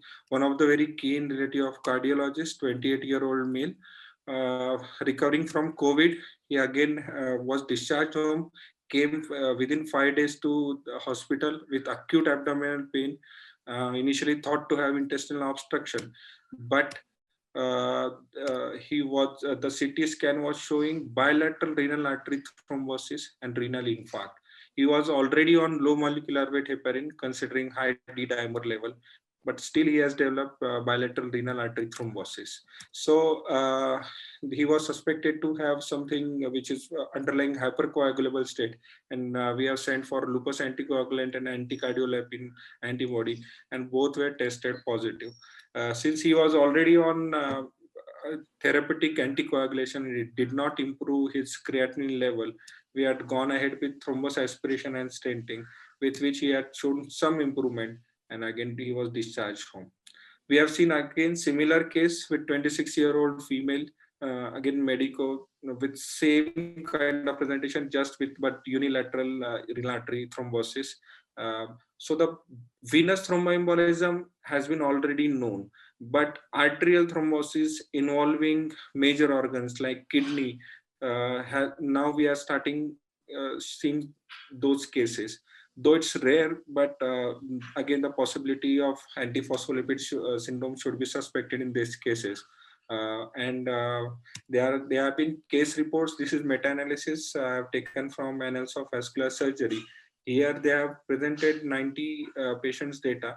Of them, 16 patients had what we call catastrophic AFLA, more than one organ or two organ involvement. In such cases, plasma exchange therapy would be really helpful, as 1/3 of this patient will be antiphospholipid antibody positivity. As you can see, not only renal artery but the cerebral arteries can be involved. And I'm sure all of you would have heard about the post-COVID stroke cases, post-COVID myocardial infarction cases also. And this kind of presentation of renal artery thrombosis was also noted. Coming to pediatric population, since the beginning of this pandemic only, pediatricians have already noticed the illness which was more like Kawasaki in presence of COVID, like conjunctivitis, rash, and perianal, perioral screening, and orchitis in presence of COVID, either antibody positivity or the HRCT lung changes. And what was thought to be new nomenclature like COVID Kawasaki was later on thought to be something different, and now what we call this is pediatric multisystem inflammatory syndrome or multisystem inflammatory syndrome in children. Many features of this syndrome are overlapping with Kawasaki, but I would like to draw your attention to some important symptom. Gastrointestinal signs in the form of GI vasculitis and intestinal gangrene and perforations have been also seen. One of the cases our gastrosurgeons has discussed with me had ileal perforation and ileal gangrene, and again appendicitis. Then it was thought to be a COVID-related illness, and he improved with steroid. Another grave symptom in these cases can be presence of myocarditis and coronary artery aneurysm. So in these cases, most of these cases improve with steroid, but some might need tocilizumab or IVIG to contain the systemic inflammation. Similar, there has been 4 or 5 case report from Bharati Vidyapeeth Hospital itself in Pune. This has been a large data of 23 cases published from Vadia Hospital, Mumbai. They have also noted a similar finding in these cases. Specifically, those who are presenting with shock can have a serious prognosis and may need early initiation of IVIG and tocilizumab. Coming to very novel illness which COVID has been uncovering, adult Kawasaki disease, which was not really known before. And Kawasaki disease was thought to be a disease of pediatric age group. Now we are seeing case reports who have been like adult presenting with pediatric this Kawasaki disease. These are 2 cases which have been published in Lancet and American Journal of Emergency Medicine. These cases resemble the pediatric Kawasaki disease, but they were both presented in adults. Another form of vasculitis, like Dr. Girish has shown, large vessel vasculitis also has been reported. The small vessel vasculitis has been also reported with COVID. So, I mean, the list is endless. Most of them are the common factor in them is immunological dysregulation. So over the period of time, we might see spectrum of autoimmune disorder, but this is the current state, and we are seeing almost all rheumatological disorder which can be triggered by this COVID infection. Again, CNS vasculitis like picture showing multiple infarct can be also seen. This I have one of my close neurologist father had this kind of presentation, CNS vasculitis like pattern, which he improved with against steroids. So just to summarize, post-COVID rheumatological complaints sometimes can be self-limiting arthritis. Many of them are self-limiting, but many times, especially in genetically susceptible individuals, they can trigger chronic inflammatory arthritis. Again, another form of chronic rheumatological condition they can trigger is inflammatory myositis. Uh, Careful pre-COVID history might reveal undiagnosed connective tissue disorder, which has been exacerbated by COVID illness. And especially the pediatric population, Kawasaki-like systemic vasculitis should be suspected. And other, if you are seeing acute onset of certain vasculitic like formation in post-COVID patient, again, it could be self-limiting illness. So apart from this vasculitic manifestation, we can also come across what we call thrombotic manifestation of the illness, and we should always be aware of COVID condition that COVID can cause thrombotic events also. So this is what COVID can do to rheumatological condition. But this is now a few slides on what how COVID is affecting patients with rheumatic diseases. So this is large data from collected all over the world for almost 9,000 cases. So it has been general presumption that patients who are non-methotrexate, azathioprine, or immunosuppression have higher risk of COVID, but that doesn't seem to be true. The only deciding factor which will really decide if you are if the patients are really prone for higher likelihood of getting COVID is the dose of steroid. So steroid doses more than 10 mg prednisolone per day can make a patient prone for COVID illness. Rest of the DMARDs like methotrexate or even the biologics DMARD in isolation without steroid doesn't really poses increased risk than the general control population. And even the outcomes also did not differ as compared to general population. In fact, the certain medicines like anti-TNF has been shown to be have favorable results. Only thing which can lead to poor prognosis is presence of high dose steroid at the time of contracting infection or pre-COVID rituximab infusion. Just to summarize, post-COVID onset of musculoskeletal complaint can be part of early inflammatory process.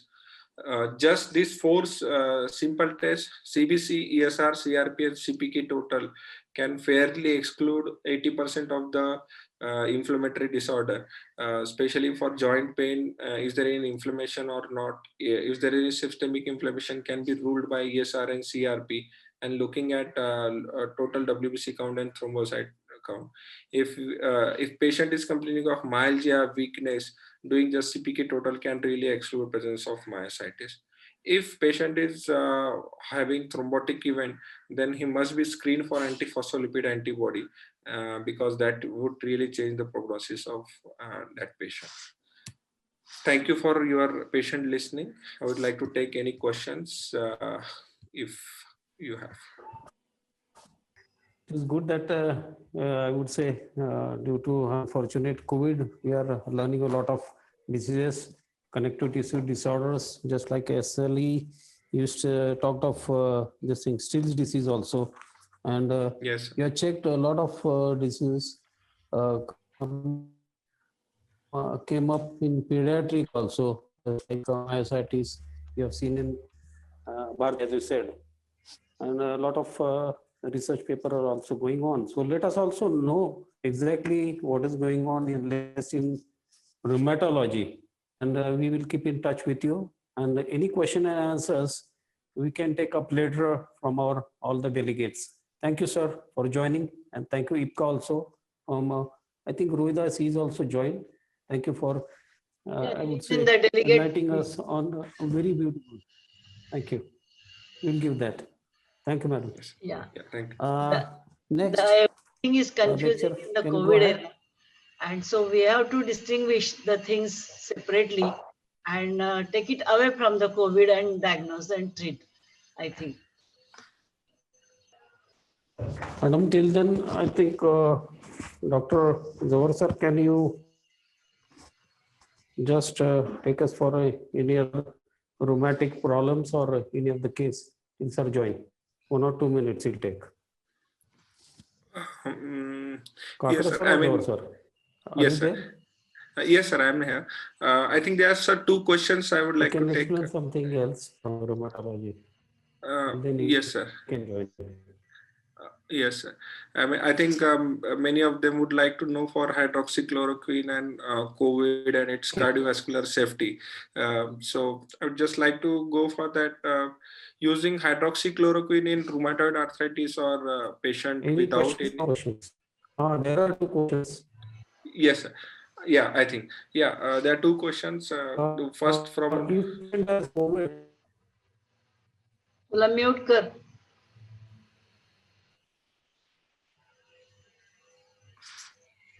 Hello. Yes, sir. Sir, I will take those questions.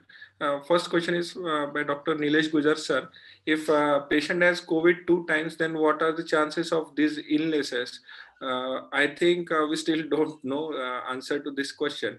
But I feel most of the time the predictor that whether patient will have this kind of autoimmune manifestation is by genetic makeup, and patients especially who have got some history of autoimmune disease, personal or family history, they are more likely to have these kind of illnesses. The number of COVID, how it affects autoimmune manifestation, we still don't know.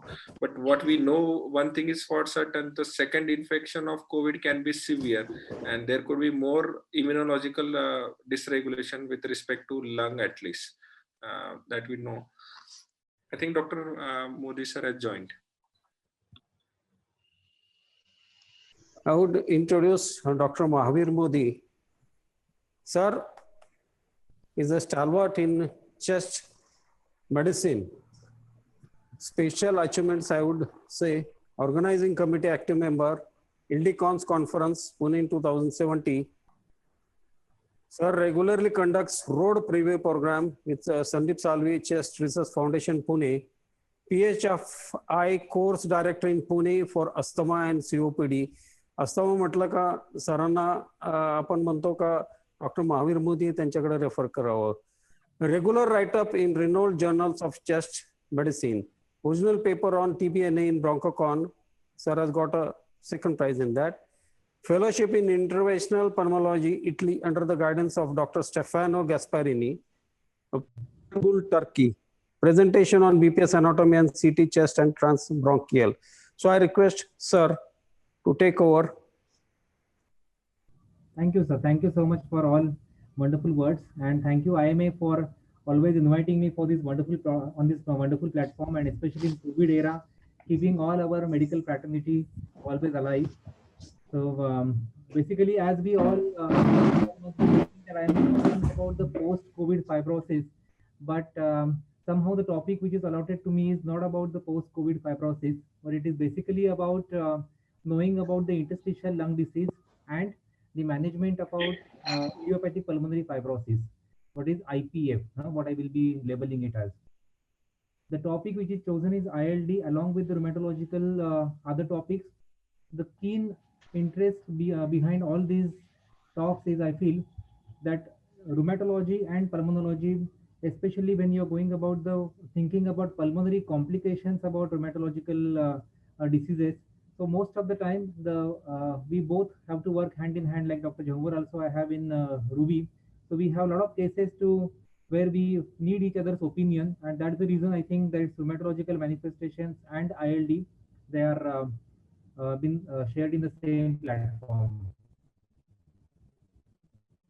So I will take the interstitial lung disease. They are basically rare disease, affects the interstitium. Although I say rare, nowadays we see growing number of patients with interstitial lung disease. ILD generally causes thickening of the interstitium, and they can also cause edema or fibrosis of the interstitium. This thickening results in impaired gas exchange between the lungs and the blood, which means the lung function decreases, making patient breathing more and more difficult. So what is basically pulmonary interstitium? So it's the interstitial component is the portion of the lung which is sandwiched between the alveolar epithelial and capillary and the endothelial basement membrane. So involvement of the interstitium can occur either because of fluid like in pulmonary edema, or it can happen because of the fibroblastic expansion, and this basically will decrease the pulmonary gas exchange physiologically. So in the diagram you can see that how the interstitium looks like. There is a alveolus.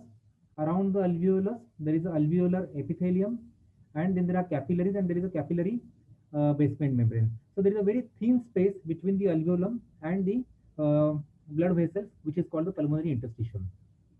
If you talk about interstitial lung disease, it's an umbrella term for group of disorders. It is not only one. Although we feel that ILD, all ILDs are same, it is definitely not the thing, and we have to come to a conclusion that what is the exact etiology for this ILD. For example, we have lots of ILDs where we have autoimmune tests coming positive. So just like we talked about the rheumatological manifestations, and it can be autoimmune ILDs, like especially in patients with systemic sclerosis, in patients with rheumatoid arthritis, in patients with polymyositis, dermatomyositis, mixed connective tissue disease, Sjogren's syndromes, and SLE. So these are a variety of autoimmune diseases where we do get interstitial lung disease. Then we have a lot of patients with hypersensitivity pneumonitis. For example, a patient those who are working in farm, and I will just pigeon breeders lung disease. So they are all hypersensitive lung pneumonitis, again a part of interstitial lung disease. Then we have patients with sarcoidosis. Then we have rare lung diseases like lymphangioliomyomatosis. Then we have Langerhans cell histiocytosis. We have a lot of drug-induced interstitial lung disease, especially chemotherapy-induced ILDs. Then we just discussed about the ANCA vasculitis and granulomatosis ILDs. So they are again the part of ILDs. But what is our today's interest is in all these four categories of patients, what I just said, that there is some known etiology for this interstitial lung disease. But there is many times, even after exhaustive workup about this interstitial lung disease, we may not come to a final trigger or what is the etiology for this particular interstitial lung disease. And these group of interstitial lung disease are called idiopathic interstitial pneumonias, which is my first column on the left hand side. So idiopathic interstitial pneumonias, again, there are lots of type in that, and we need a very good CT scan, and I will come to it later on in my talk as the talk advances. But there are a lot of subcategories like idiopathic pulmonary fibrosis, non-specific interstitial pneumonia. Then there is a respiratory bronchiolitis interstitial lung disease, desquamative interstitial pneumonitis, lymphocytic interstitial pneumonitis. So there are a lot of features which all come under this one category, which is called idiopathic interstitial pneumonia, where you exactly don't come to a conclusion what is causing this ILD even after the exhaustive workup about the ILD. So as I said that we have certain ILDs where we have some cause which we can identify. And the first and the most important cause for any patient with ILD, where I always feel happy that if the patient has some kind of connective tissue disease, because the prognosis with ILDs with connective tissue disease is always a far bit better as compared to the idiopathic interstitial lung disease. So this is associated with the conditions affecting other parts of the body, for that is the autoimmune connective tissue disease. Then we have diseases related to specific exposures. For example, drugs, as I just said, that chemotherapy. For example, last week I had a patient with bleomycin-induced lung disease, the drug which is used very commonly in patients with Hodgkin's lymphoma. Then we have patients with asbestos exposure. We have patients because of tobacco smoke giving rise to interstitial lung disease. So these are again known causes. Then we have patients with genetic abnormalities. I have a familial fibrosis patients. So brother, sister, their mother, all three patients suffering from interstitial lung disease. Then I have a vegetable vendor. They used to always keep all their vegetables in their house, and the mother, the father, as well as their daughter. Everybody is affected with hypersensitivity pneumonitis. So these are some genetic causes where now we are doing some rare genetic testing for these patients and find out if by chance there is genetic link for these patients with interstitial lung disease. And then the fourth and the most important cause is where we don't come to any conclusion, and they are called idiopathic lung disease. Depending upon the duration of illness, again we can divide these diseases as whether they're acute in onset or they are chronic in onset or subacute in onset. So acute, for example, you may get in patients with COVID pneumonia, acute interstitial pneumonia. Okay, this is a kind of acute interstitial lung disease. We have patients with acute pneumonitis from collagen vascular disease. The patient with SLE coming to the ICU, and then on the X-ray you find out that the patient has acute interstitial pneumonia. Cryptogenic organizing pneumonia, this is again a one common term, or what we call it the bronchiolitis obliterans organizing pneumonia. The patients present just like pneumonitis, but you are not able to find out any specific infective agent. No bacteria, no fungus, no virus is known for the cause for this. And then we can label these patients as with a specific CT scan pattern, and then we can label these patients as cryptogenic organizing pneumonia, and these patients do manage very well with the dose of steroids. Then we have patients with diffuse alveolar hemorrhage. Abhishek will agree that we had some few months back a young girl with ANCA positive, and then she had multiple cavities, thick-walled cavities, and even the pulmonary alveolar hemorrhage syndrome. And the patient was managed with multiple immunosuppressant agents, eosinophilic lung disease, and as well as the hypersensitivity pneumonitis. So these are all patients, those who come to us in an acute presentation, and it becomes really a challenge, especially when we have to rule out infection, that there is no infection cause, but we have to find out that there is some inflammation and no infection in these patients with ILD. Then we have patients with subacute, where these patients may take weeks to months for manifestation of their disease on the X-ray or clinically. So again, the first cause in this is collagen vascular diseases. Then we have again patients with cryptogenic organizing pneumonia, drugs, subacute hypersensitive pneumonitis, chronic HSP, collagen vascular associated ILDs, idiopathic pulmonary fibrosis, pneumoconiosis, so that is occupation related interstitial lung diseases. So these are different variety depending upon the onset of disease or the duration of the disease. Now you will ask me what are the different occupations which are associated with these ILDs, and as a doctor it becomes our duty to find out if the patient has any kind of exposure which is causing this particular problem to the patient. And we get very commonly these bird breeders and fanciers, or the exposure to the pigeons, which is very common in Pune, especially because of the tall buildings. If a person is coming from any of the apartments and saying that I stay on the 7th floor, 10th floor, and he has chronic cough, most of the times we should not miss the diagnosis that it may be hypersensitivity pneumonitis because of the exposure to the pigeons. And this is number one cause at present in Maharashtra for causing this interstitial lung disease. Then we have automotive mechanics, electricians, plumbers, pipe fitters, shipyard workers, where we can get asbestosis. We again have farmers, giving rise to farmers' lung or hypersensitive pneumonitis because of the exposure to the various molds and fungi which they get exposed to in the farms. Then desert coolers, sauna and humidifiers, metal workers. Then we have a lot of patients, especially all these Jaiswal communities and Purohit communities, those who all work in the flour mills. Okay, and in the flour mills, it is not the chakki atta which is causing this, but they keep on doing what you call it as tacha marne. Okay, so they keep on every day, they will do this one particular tacha in their for their better job quality or the better quality of the floor what we all get. So because of this, they get exposed to a lot of silica particles. And if you see any of these floor mill workers coming to you and having dry cough for many times, and the X-ray may look just like your tuberculosis, but it may not be only TB, it may be actually silicotuberculosis. So silicosis again is a very common cause for interstitial lung disease in these patients. So there are a variety of exposures, and there are a variety of agents which can give rise to this interstitial lung disease, and especially we have to know which occupation can give rise to this kind of lung fibrosis. So most of the ILDs, now the symptoms are very common, and it is very difficult for us to identify just based upon the symptoms that what this patient will be suffering, will be having as a etiology. So for example, these will have respiratory symptoms. So will have progressive exertional breathlessness, maybe for months or years. They have persistent non-productive dry cough.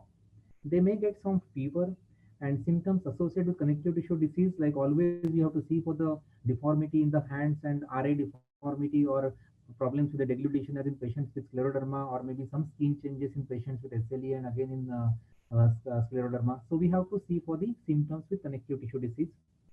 We have to see for the specific radiographic abnormalities, the lung function test, and then we have to see on the if we can get a diagnosis on the biopsy. So how do you assess these patients? A lot of tests, and it becomes a pulmonologist challenge. And most of the times when a patient comes to me, we take a detailed history, because history is something which is very important in these patients. Physical exam, chest X-ray, PFT, spirometry, diffusion studies, hematological investigations, bronchoscopy, serologic study, histopath examination. So there are lots of things which we can, and as I said that in the history, we have to know if the patient is smoker or non-smoker, because the exposure to the smoke, the tobacco smoke itself can give rise to idiopathic pulmonary fibrosis. Then how duration of symptoms, whether it is acute or chronic onset, environmental exposure. We have just discussed what are the different toxins, what are the different occupations which can give rise to these particular problems. History of connective tissue disease, medications, very important. I had patient recently who has taken nitrofurantoin for a few days and then followed by interstitial lung disease.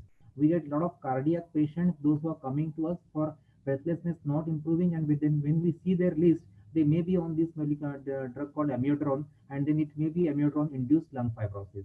So there are a lot of drug induced lung complications. As I said, chemotherapy is again number one, even radiation is again number. So they all can give rise to interstitial lung diseases. And family history, I just told you two examples about how do we get familial idiopathic interstitial lung disease. In the physical examination, as a family physician, as a physician, I think we should not be missing clubbing. Clubbing is such an important sign, and then whenever you have clubbing in a patient who has cough, I think we should not be missing, and we should be able to get a CT scan for the lungs done to find out if it is interstitial lung disease, or by chance if it is even a lung malignancy. Cyanosis, pedal edema to find out if the patient has right heart failure, peripheral lymph nodes in patients with sarcoidosis. And what is most important, the sign for interstitial lung disease, however the science has progressed, is to put the stethoscope at the basis, just in the infrascapular region, and if you get typical velcro crepitations, I think your diagnosis of interstitial lung disease is made. So this is something which I want all of you to take from this talk, that never forget to auscultate the lung basis in patients with chronic respiratory symptoms. And if you get this typical late inspiratory fine velcro rals, this is sign for interstitial lung disease. Always examine joints for any rheumatological manifestations. Oral cavity, for example, in patients with Wegener's, you may get these typical symptoms in the signs in the oral cavity. See for the eyes, again Abhishek and me, we have common patient of Sjogren's syndrome where they get dry eyes, and Sika syndrome, and skin involvement. So these are all the difficult, typical medicine people should be able to identify what these clinical features mean when we are dealing with a patient of, and there are a lot of investigations. For example, in sarcoidosis, you can go for ACE level, you can go for a tuberculin test. Then as our rheumatology colleagues always say that RA and ANA, and then the ANA blot assays. So all those connective tissue diseases we do as a routine part of checkup whenever we come across a patient with interstitial lung disease.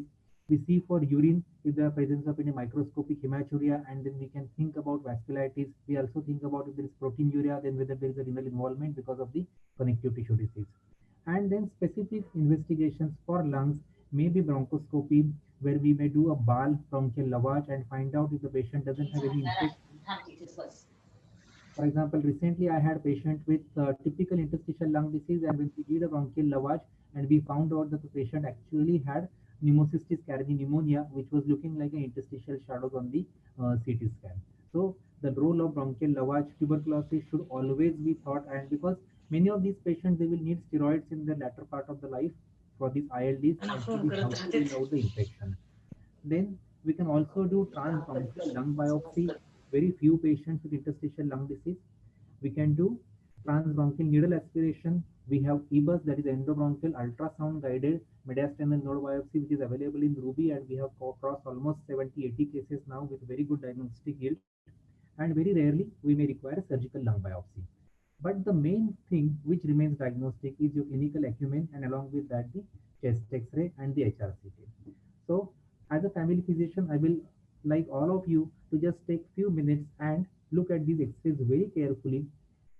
They are not cavity, they are not consolidation, they don't look like infiltrates. they look like you as reticular markings.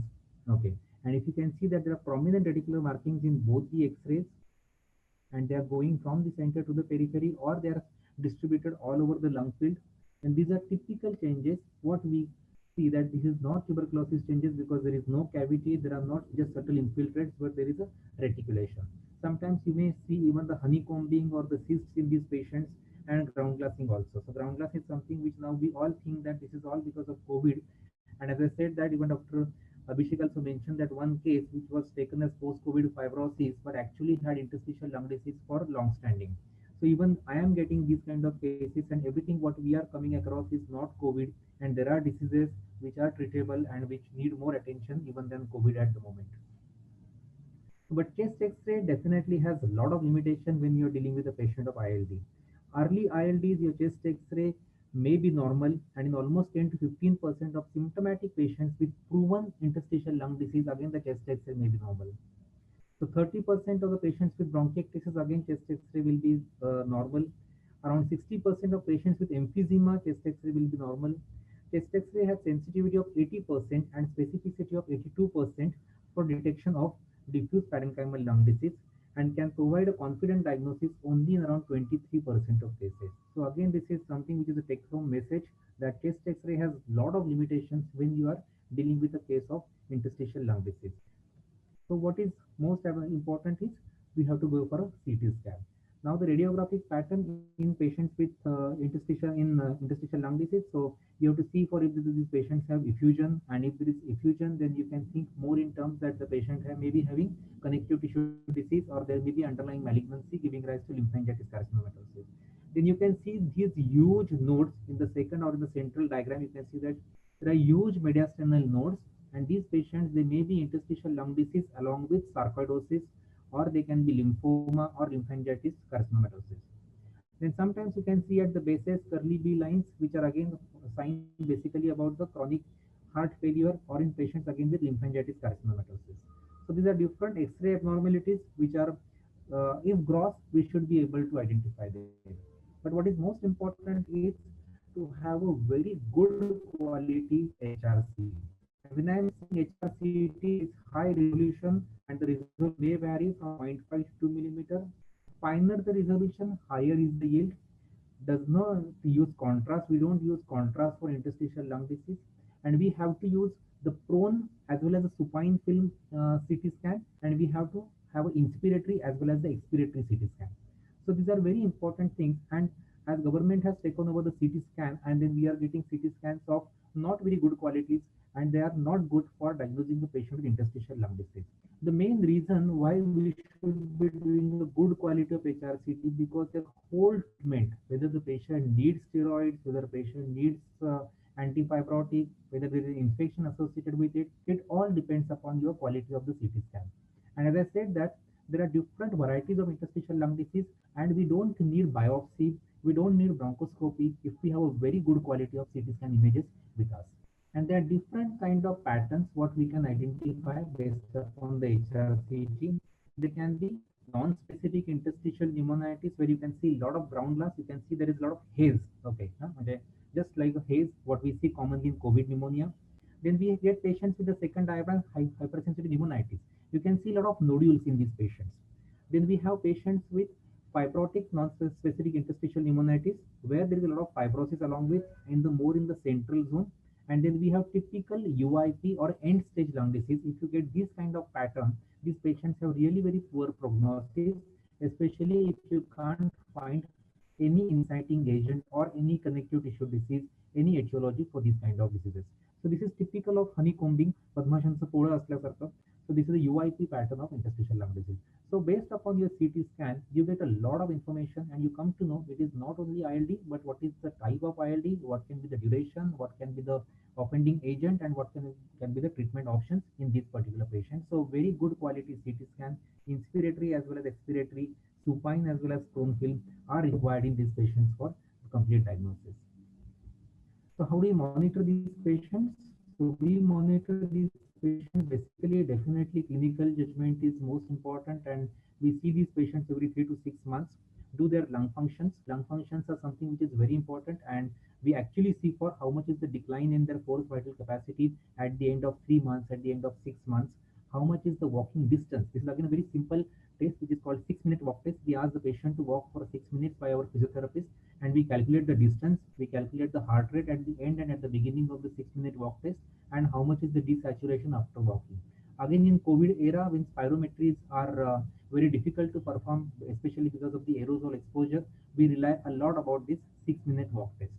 The quality of life questionnaires, oxygen requirements, comorbidities, these are other things which we normally monitor in these patients. So this was all about the overview about the different types of interstitial lung disease.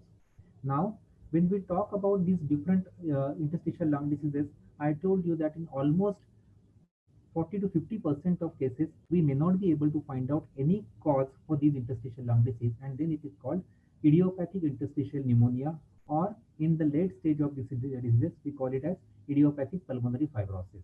So, how does these patients with idiopathic pulmonary fibrosis, and what is this IPF? So, this is our main topic of today. So, IPF is a chronic disease which is characterized by worsening dyspnea and progressive loss of lung function.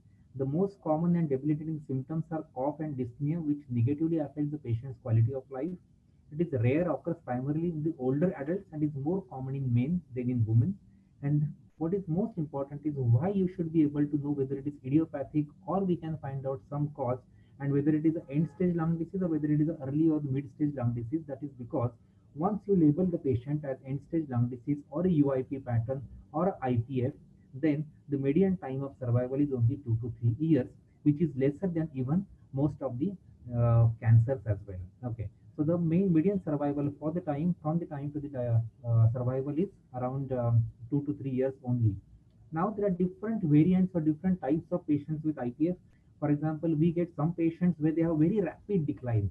Then there are certain patients though who have a steady course. In between they get exacerbation, so then that time they show deterioration, and again they have a steady course. And then there are patients which have slow progression.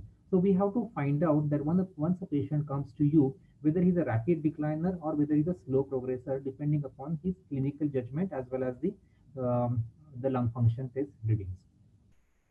So, as I said that there is no exact etiology for this idiopathic pulmonary fibrosis, but there are certain risk factors. As I said that they are especially seen in patients those who are older, so more than 65 years of age group, male gender, cigarette smoking, certain viruses. I always feel that we have all seen a lot of complications about COVID. We are seeing post-COVID fibrosis, and I have just given an article in IMA. It will get published, I think, very soon. So in these patients also, in around 60 to 70% of the individuals, or even more than that, we see that post-COVID fibrosis gets completely cured. Okay, or with a period of time, the best remedy for these patients is to give time, and over a period of time, slowly, this post-COVID fibrosis will improve or should improve. It may not improve, and similarly, but we don't know that certain viruses are related to IPF, and whether this COVID virus can also give rise to some kind of complications. Maybe after 10-15 years, it may be related to dementia. There are papers saying that it may cause dementia in childhood. It may cause a progressive fibrosis in some of the individuals. So we don't know, but there may be some viruses which can be linked to this IPF. One more very important risk factor for your idiopathic pulmonary fibrosis, where we need help from our gastroenterologist colleagues, is gastroesophageal reflux disease, or GERD. So we have a lot of patients, obese patients with GERD, and coming to the clinic with dry cough. And if you get HRCT scan for these patients, you may find that their lungs are completely honeycombed and fibrous. So it is basically GERD-induced idiopathic pulmonary fibrosis. Genetic polymorphisms, and then environmental related risk factors like raising bird, vegetable, animal dust, metal dust, stone cutting, hair dressing. So these are not related, and they don't cause hypersensitivity pneumonitis as or occupational interstitial lung disease. These are certain occupations where we see this kind of end stage lung fibrosis being more common in some of these individuals. And symptoms, if you see, the symptoms are just same as that any other kind of interstitial lung disease. So these patients will, again, we should not be missing infrascapular region, velcro like crepes, and finger clubbing may be observed in 25 to 50% of patients, and extrapulmonary symptoms are rare. So you may not get rheumatological manifestations or skin and joint changes in patients with IPF. So this is a busy slide, but what I will suggest you in this slide is that when we suspect patient with idiopathic pulmonary fibrosis, we basically need a multidisciplinary discussion, or we need to have multiple specialties on the board. Like we have rheumatologists, then we need to have a radiologist, we need to have a pathologist, and a patient to be diagnosed and labeling him as IPF, we have to consult multiple specialties, because the survival is 2 to 3 years, and we have to give maximum treatment whatever is possible for these patients. So there are different treatment options, but the most important treatment, the diagnostic algorithm for these patients is to have a very good HRCT scan, and then to have a multidisciplinary discussion, what we call it as MDD, and then we can subject these patients either for bronchoscopy and bronchial lavage to rule out the infection. We can ask for transbronchial lung biopsy in very few subset of patients, and in very few subset of patients, we may actually go for surgical lung biopsy to diagnose that this patient actually has idiopathic pulmonary fibrosis. The guidelines, they keep on changing, and as I said that good quality HRCT is always required, because IPF or UIP is a term where we say that the prognosis is only 2 to 3 years, and then based upon the CT scan we may call them as probable UIP, where it is dicey, whether it is indeterminate, so it is not UIP and you may have better survival, and then there may be some alternative diagnosis like infection, like malignancy, or something else. So your CT scan guidelines and CT scan scoring is very important when you are dealing a patient with ILD as well as IPF. I won't go into the details of this slide. Now we have few more minutes left, and I can just brush you through what are the different treatment options we have in these patients. So we have pharmacological treatment option and we have non-pharmacological treatment options. And in pharmacological, there are two drugs which are available at present. These are called anti-fibrotic drugs. One of them is pirfenidone and the other drug is your nintedanib. And non-pharmacological treatment, we have lung transplantation, and India is not behind now, and we have centers coming up in Chennai, in Coimbatore, and in Mumbai as well, and very soon we may have it in Pune as well. And the number has crossed almost 200, if 200, 250 if you see all centers together, and the 3-year survival rate is also almost approaching more than 50 to 60% in these patients with post lung transplant. So lung transplantation is also going to be a bigger challenge or a growing concern for all these patients with interstitial lung disease. And there are cases even with post-COVID lung fibrosis and then followed by lung transplantation in these patients. And recently, Hyderabad did their first case of post-COVID lung fibrosis. And what is most important in many of these patients is supportive care. So I will just discuss about these certain drugs, and because we are using these drugs even in post-COVID fibrosis, but we don't have any data about using these drugs in post-COVID fibrosis. But whatever is best option available, I try to use these drugs even in post-COVID fibrosis, but we don't have improvement in the lung function. But whatever is available, we should be using it. So what are the different antifibrotic therapy? And then the first drug which was approved was pirfenidone, and there were two trials for that, Capacity 1 and 2, and then Tomorrow trial and Ascent trial, Impulses trial. And then in 2014, we had this another drug which is called nintedanib, and this is now available. DCJ approved the drug for idiopathic pulmonary fibrosis. And then there are different trials. Recently, 2019 and 2020, we had one more trial which is called Senesis trial. I should not be discussing more about these trials, but I just wanted to show the flow chart how this therapy has evolved. And the Senesis trial and inbuilt trial, it is actually saying that these drugs can increase the patient's survival as well as decrease the patient's deterioration in the lung function if they used early in the therapy. So how do this antifibrotic actually act? They basically, nintedanib is a drug which is actually an anti-cancer drug. It's a small molecule tyrosine kinase inhibitor, and it basically blocks the certain pathways for causing fibrosis. Similarly, the pirfenidone, again, it's an anti-inflammatory, antioxidant, anti-fibrotic molecule. We don't know exactly what dosages the pirfenidone should be used for decreasing the lung fibrosis. Our Boehringer, our sponsor, will they have this molecule nintedanib, and there are clinical evidence of nintedanib with Impulses trial. Then there is pooled analysis, and there is Impulses on trial. So I won't take much time of you, but I will just like to go to this one particular trial which has revolutionized the treatment for idiopathic pulmonary fibrosis or patients with lung fibrosis. So this was trial which where the drug 150 milligram twice a day was given over a period of 1 year, and basically the end point in this was how much was the decrease in the FVC, or how much the drug was able to prevent the decline in the lung function over a period of 1 year. That is the forced vital capacity. And the various patients were like more than 40 years of age group and diagnosis of IPF within 5 years, and FVC was more than 50%. So these patients were selected, and these patients were studied over a period of 1 year. And what was shown was very interesting. If you see that the bar on the right side is the placebo, and the dark blue is with the nintedanib, and this is the decline in the FVC in ml per year.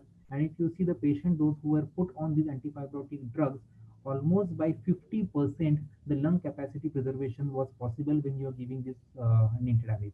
So this was a very important observation in this particular patient. And afterwards, then these patients were followed for further more period after 1 year also. It was shown that this kind of benefit will continue as long as the patient is on the treatment. So these are different annual rate of decline in a specific age group. And then there was one more trial, that is tomorrow trial. And then there was a pooled analysis between this tomorrow and impulses trial. Both the trials, they showed that they can actually improve the lung, decrease the decline in the lung function when given over a period of time, decrease the morbidity significantly, and there was almost 30% decline in the mortality in these patients. So these are another one, that is the impulses on trial. So these patients with 1 year, then they were followed up to a period of 4 years. So this was again over 192 weeks, so almost over 4 years these patients were then followed. It was shown that these patients, they may have decrease in the lung function when you improvement in the lung function when you keep on giving the medicine over a period of 4 years. So I think this was the last one. So Just a second. Patient has COVID 2 times. Yes. What are chances of these illnesses? He has not mentioned the illnesses, but after COVID. I think so that question was directed for the rheumatological manifestation in COVID patient. So as far as the reinfection. Okay.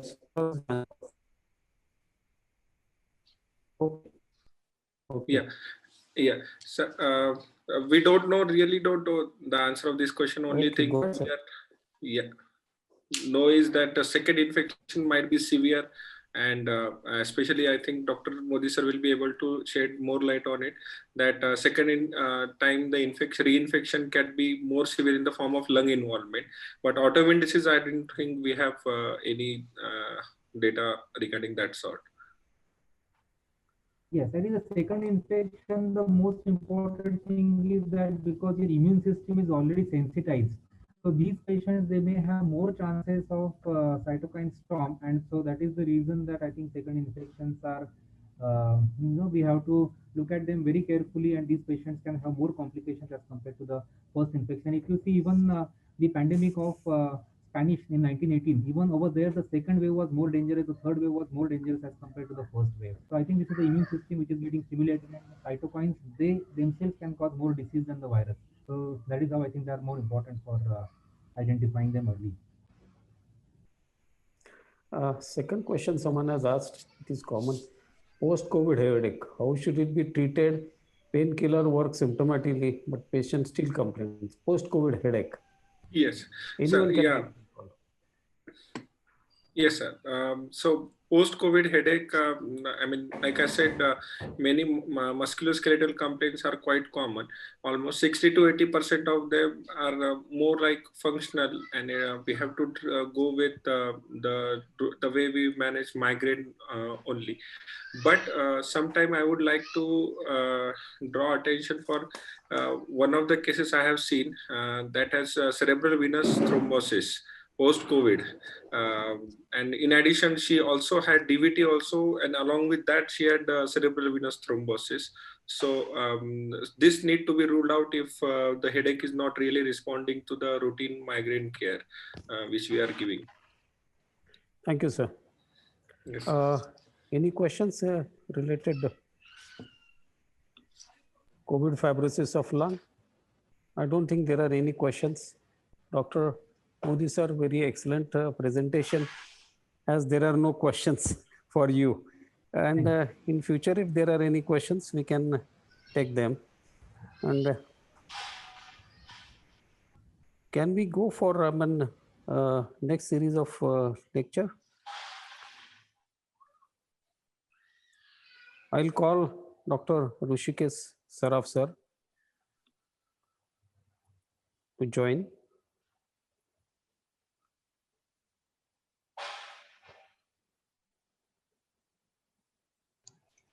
Sir is consultant orthopedic and robotic joint replacement surgeon, MS DNB orthopedics, fellow joint reconstruction surgery from Singapore, fellow joint replacement surgery, Sunshine Hospital, Hyderabad, fellow in arthroscopy surgery, Dr. Rajiv Arora from Pune, expertise in robotic knee replacement surgery, robotic unicondylar replacement surgery, total hip replacement surgery, knee and shoulder arthroscopy surgery, complicated trauma surgery, performed more than 5,000 surgeries and more than 2,000 joint replacement surgeries.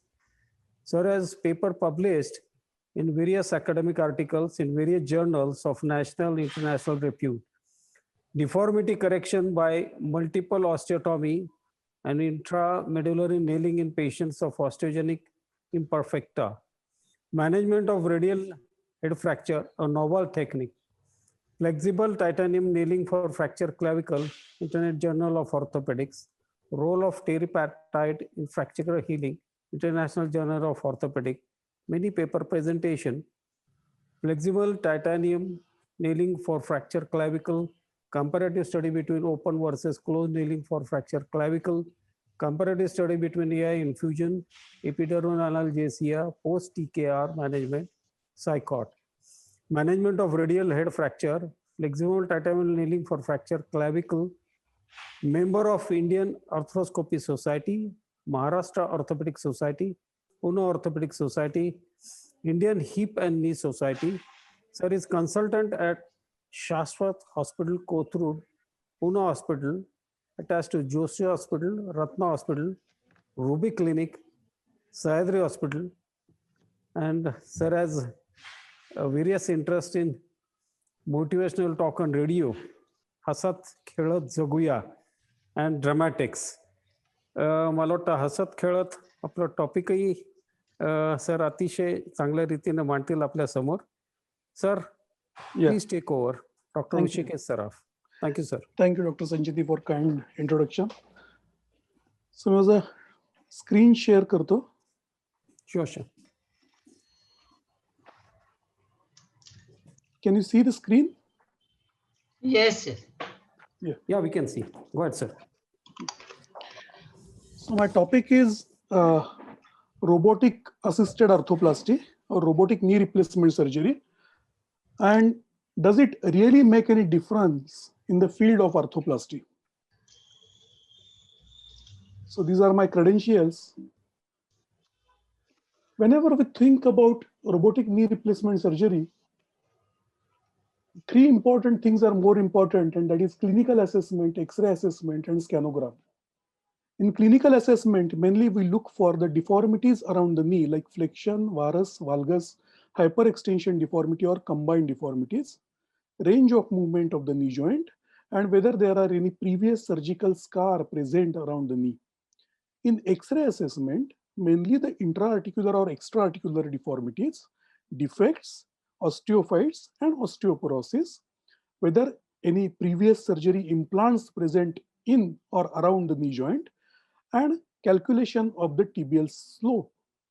Whereas the scanogram gives us idea to calculate the valgus and varus deformities in the knee joint, and it also helps to decide the valgus angle for the distal cutting femoral jig. So while doing conventional knee replacement surgery, once we open the knee joint, we have to take entry into the medullary cavity, then put the intramedullary rod in the femur, connect the distal cutting jig with pre-decided degree of valgus, measure the bone, how much we are cutting with the angle wing, and then we have to take the distal femoral cut. Now, few important points we have to remember that entry has to be 1 centimeter above the PCL attachment, that is posterior cruciate ligament attachment, and around 2 to 3 millimeter medially. and rod must go into the center of the medullary cavity, as little deviation also lead to change in the distal femoral cut. So various papers are there which shows that if the rod is inserted too laterally, then distal cut will be made in excessive valgus, and if it is inserted little medially, then the distal cut will be in varus. Excessively distal varus will lead to more or small reduction of the removal of bone from the medial condyle, and all these things that varus position or valgus position of the intramedullary rod will lead to change in the distal cut of the femur.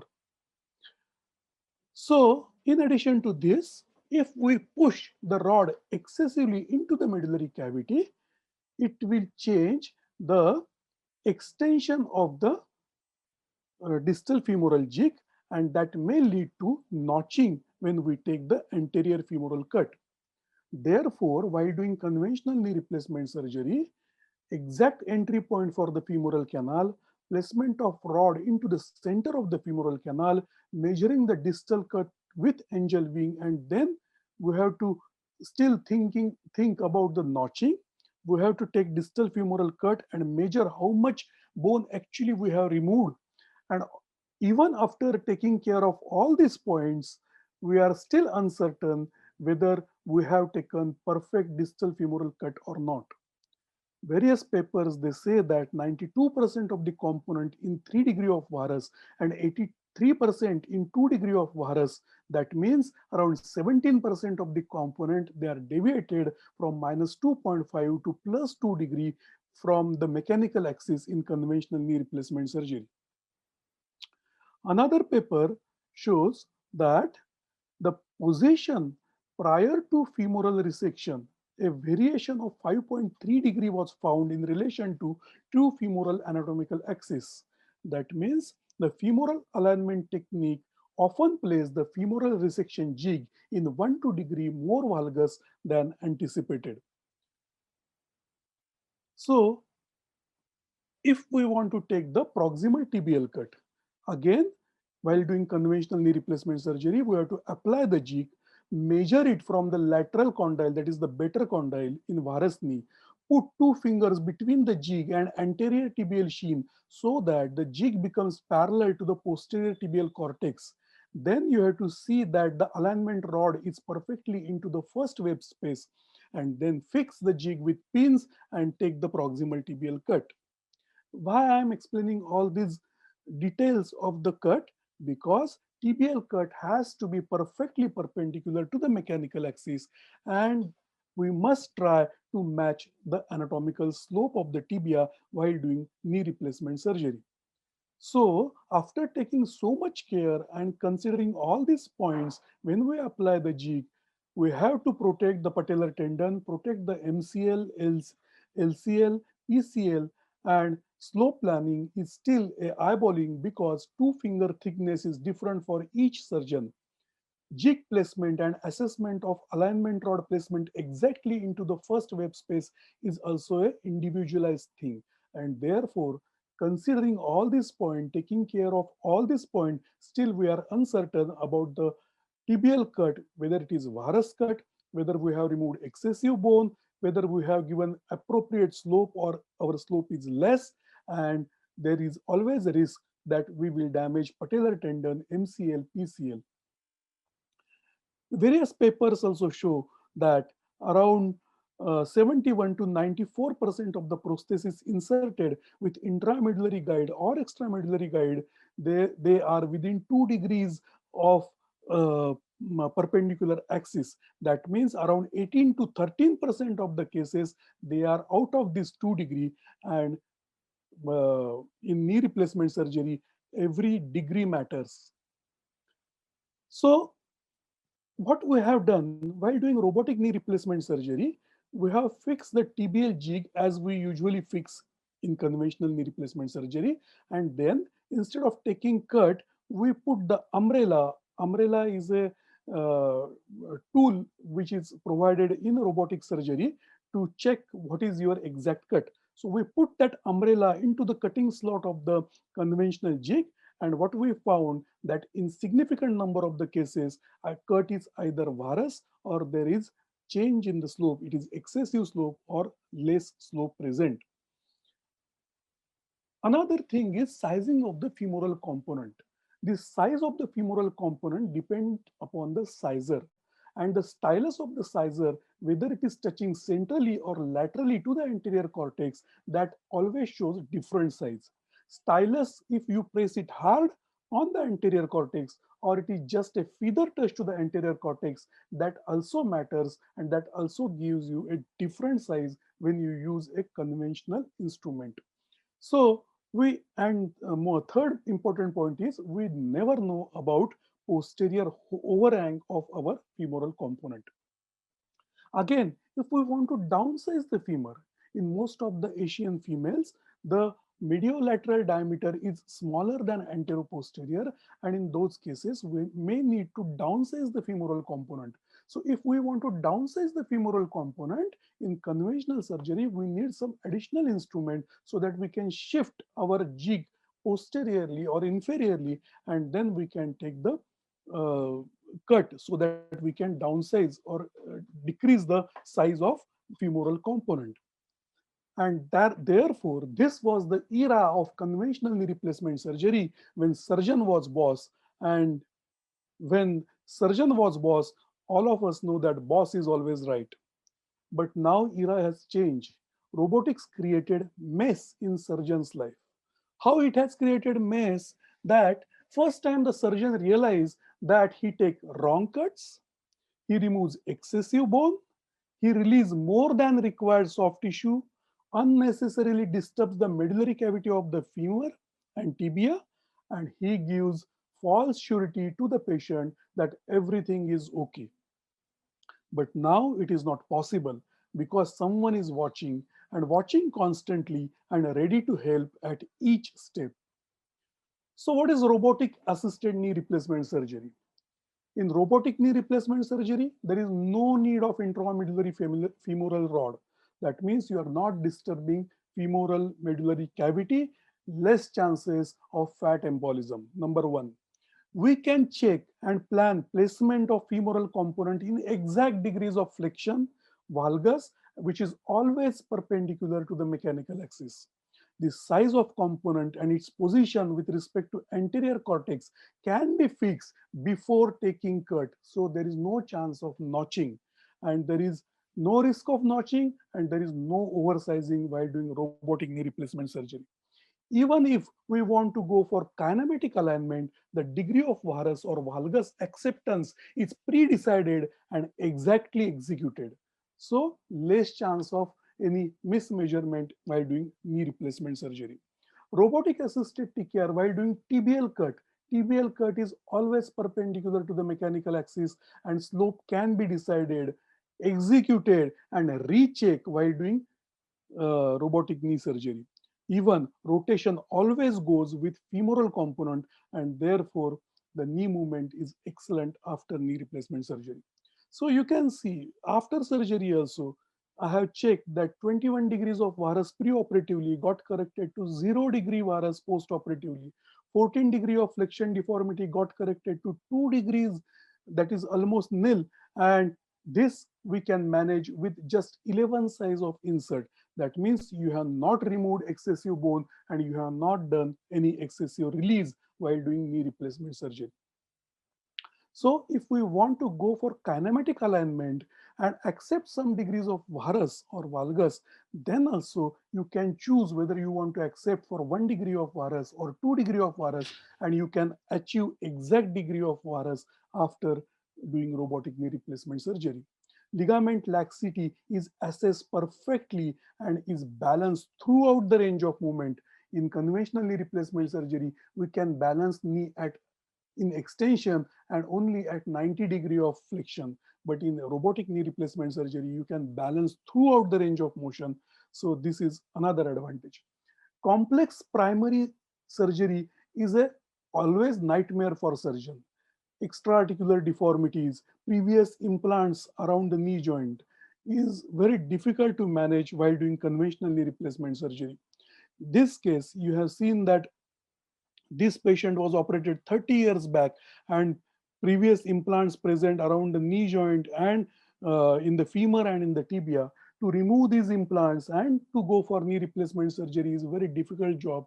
To remove all these implants which placed 30 years back, even we don't know the screwdrivers to remove these screws. And it is very difficult to remove these screws. And even if we remove, then there are chances that we may break the bone while doing this implant removal surgery. But while doing robotic knee replacement surgery, we can keep all these implants in place and we can just replace the joint and come out like a normal knee replacement surgery or a routine knee replacement surgery. So unicondylar knee replacement surgery also was never so precise, which you can do with robotic surgery. And it is very easy with the robotic. Extra-articular deformities like the previous fracture in the midshaft of the femur or severe varus valgus deformities present in the knee joint, around the knee joint, very difficult to manage with conventional knee replacement surgery, and always required either navigation or robotic. So it is very easy and you can achieve perfect alignment and balancing. So knee replacement surgery, whenever we want better results, longer duration of survival of knee joint after surgery, aim is to achieve perfect balancing and perfect alignment. What we have seen that after conventional knee replacement surgery, perfect balancing is there, but alignment is not always perfect. So what we did a comparative study. So we have compared the knee replacement surgery by conventional instruments and knee replacement surgery after robotic surgery, and we found that though balancing is perfect, the alignment is always 4 to 5 degrees in varus of, during the conventional surgery, whereas in all robotic surgery cases the alignment and balancing is always perfect, and it can be seen repeatedly, case by case, in every case. So these are the few videos by which we will understand how the robotic knee replacement surgery is done. So whenever we want to go for robotic knee replacement surgery, first we have to calibrate the robotic handpiece. Once the calibration is done, then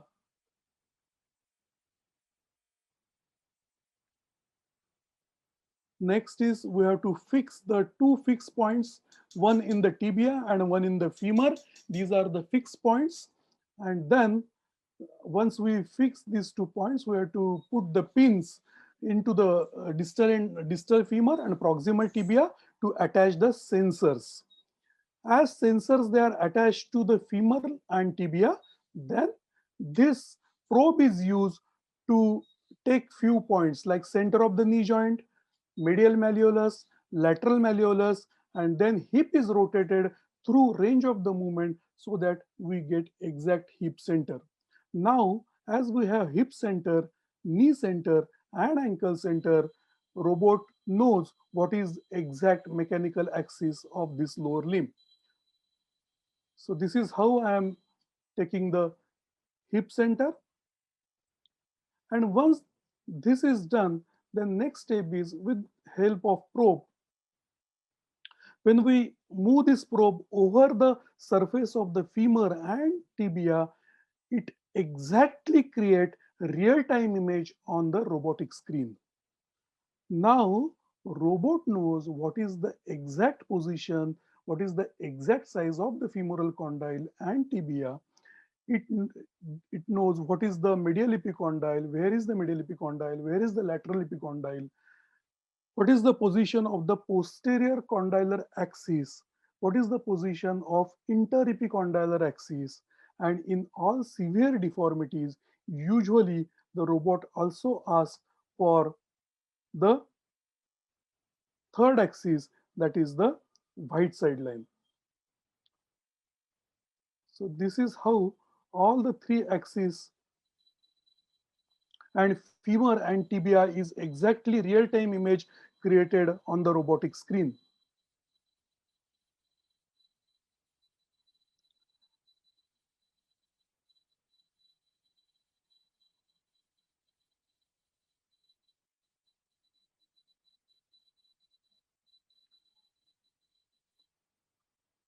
So once the image is created and white side line, that is the third axis, is also marked with the help of robot, then robot gives us idea about exactly what is the size of femoral component and what is the size of tibial component. So usually, if now on this screen you can see that robot has shown that size 7 femur is required and size 5 tibia is required for this surgery. Then when we move the knee joint throughout the range of movement, it gives us idea that with this femoral component and with this tibial component in place, there will be tightness present in flexion, and in extension, the knee is laterally almost balanced.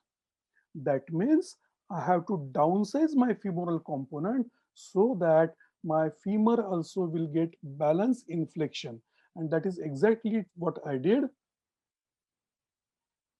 I reduced my femoral component size from 7 to 6, and now my flexion gap and extension gap both are balanced on the lateral side, and there is tightness present on the medial side.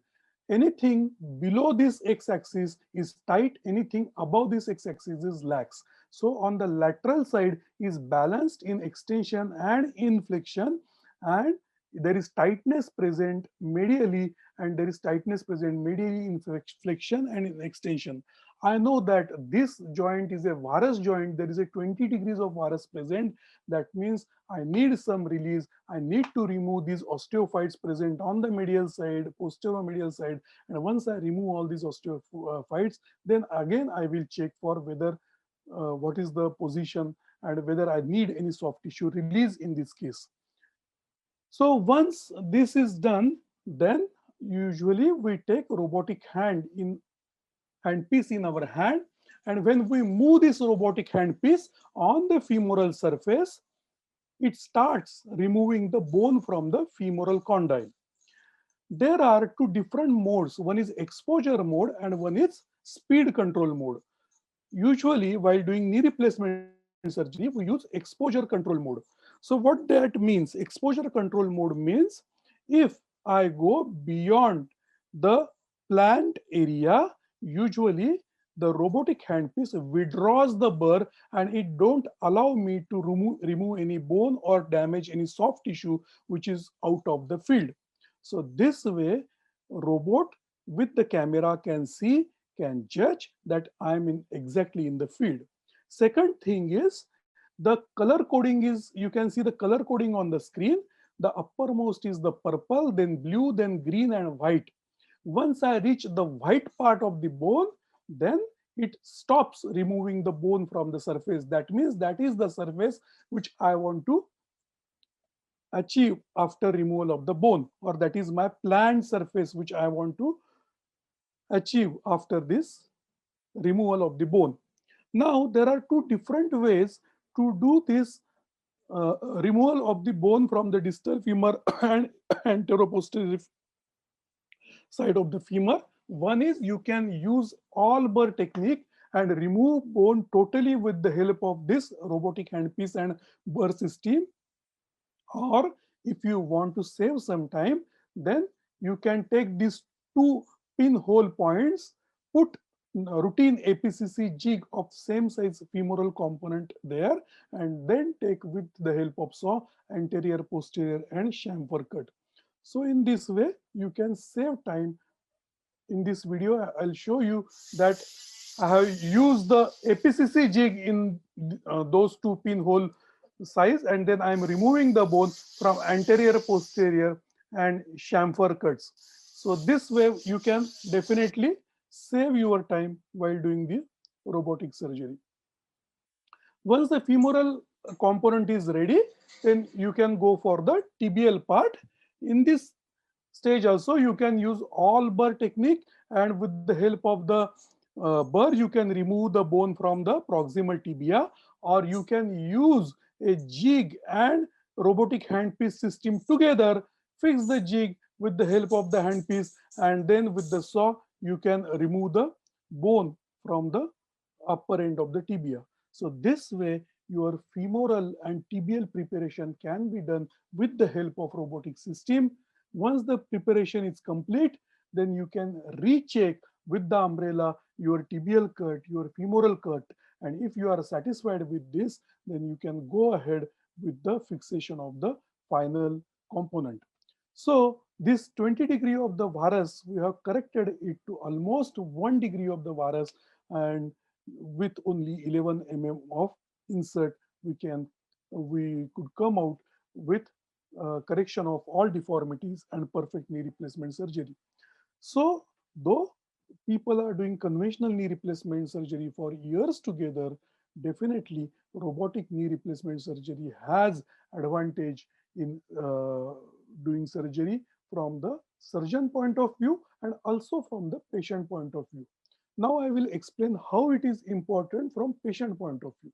Number one, as the surgery is done more precisely, the alignment and balancing is done more precisely, definitely patient is going to last this joint for more years. Second thing is, as you have seen, that the tibial cutting and femoral cutting is done with the help of robotic handpiece and burr system. We require minimum release of the medial collateral ligament or any other soft tissue, and that lead to less pain after post surgery. Third thing is, as we are not putting any rod into the medullary cavity, we are not disturbing the medullary cavity. So chances of fat embolism are much less in this patient, or absolutely there are no chances after robotic knee replacement surgery that we can say. Fourth thing is, as we are not disturbing the medullary cavity of the femur, the pain pain also less in all the robotic knee replacement surgery patient. So once patient has less pain after surgery, they require less hospitalization. They require less medicines to manage their pain post-operatively. And third thing is, we can mobilize all these patients on the very next day morning, and they can go home on the second day, or most of the patient, they go home on second day evening or third day morning. So less hospitalization, less medicines, less pain, more advantages after robotic knee replacement surgery.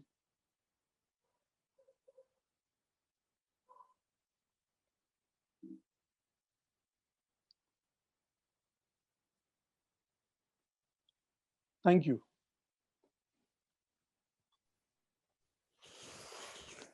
Thank you very much, sir, for a very excellent presentation. And I don't think there are any question answers, but the question sometimes raised is about the cost effectivity. Robotic knee replacement surgery Approx. is not at all costly than conventional knee replacement surgery.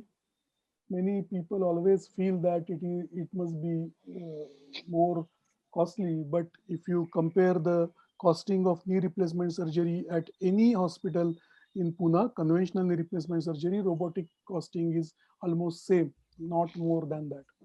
So cost is not the issue for the patient, but advantages are much more for the patient after robotic knee replacement surgery. Yes, Dr. Yeah, Rushikesh, definitely. Yeah. Is there any scope for the repeat surgery and better results? Any scope Repeat, for the repeat knee replacement. revision knee replacement surgery? Yeah, revision. Yeah. Yeah, definitely. Revision knee replacement surgery you can do even after robotic surgery. That is not the issue. But what we feel No, that but as the alignment and balancing is perfect, the longevity will be much more after robotic knee replacement surgery. So most of the patient, those who go for knee replacement surgery around 65, 70 years of age, if they get around 20, 25 years of replaced joint, then I think for most of them, it is a lifelong surgery. no, if a conventional knee replacement is done and you Yeah. have to do the revision Yeah. with the this robotic, results are better than the conventional revision surgery. Actually, we can use robotics for to do the revision knee replacement surgery, but in most of the time, revision scenario is totally different. Mhm. The implants which are used and the system which is used to do revision surgery is totally different. If there is only loosening present and no infection, and if we want to go for a single stage revision in any patient, then definitely we can go ahead with robotic surgery. Example of some patient, if you can You show want to after see, the surgery. you want to see videos of the patient?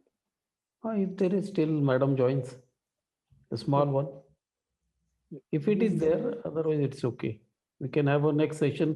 In January, we are having a multi-con. This is Okay. for delegates also. This is a conference on 16th, 17th January. Pre-conference is on 10th January. So keep your date open and booked that day. Okay. 10 January and 16th, 17th January, our workshop and other things will be there. So you can show the videos and other things and we request you, because the presentation was excellent. A lot of feedback are there from the delegates that they want to know more about TKR, about robotic surgery. Yeah. It's okay, sir. Yeah, I'm opening the PPT so that I can show you the Yeah. cases. Dr. Renu Mehtani, physician, she will join in while. Maybe there is a range problem. There are some questions also. I am seeing some questions in chat box. Central. No. Sir, can I take sir, one question for COVID? If people are there So from can you see the rheumatology screen and other again? departments? Yes, sir. I'm here. Okay. Someone has asked, I think Dr. Meenakshi, she asked about the drugs after COVID related in rheumatology. Can we give OCP and other thing? Yeah, so that's good question because patient with moderately severe and severe COVID, especially the lung pneumonia, they can have increased risk over a period of 6 weeks to 3 months for DVT and pulmonary embolism. So it is preferable to avoid in this patient oral contraceptive pills. And we can, the biomarker which can really help in such scenario when we should give is D-dimer. If the D-dimer levels are less than 500, then it's really safe. 50 above 1500, the chance of DVT and pulmonary embolism will be very high if we give any drugs which can induce thrombosis. And if we want to give oral contraceptive pill, we can really choose for progesterone only pill if it's needed medically, so that the estrogen content could be avoided and the embolism and the thrombosis will be taken care of. Thank you, sir. Dr. Sancheti. I don't think someone Hello. has asked the question for knee replacement, Doctor. Yeah. Dr. Sancheti, can you hear me? Yeah, I can hear you. Someone Yeah, has a so question. this is the case. This is the patient with severe varus deformity.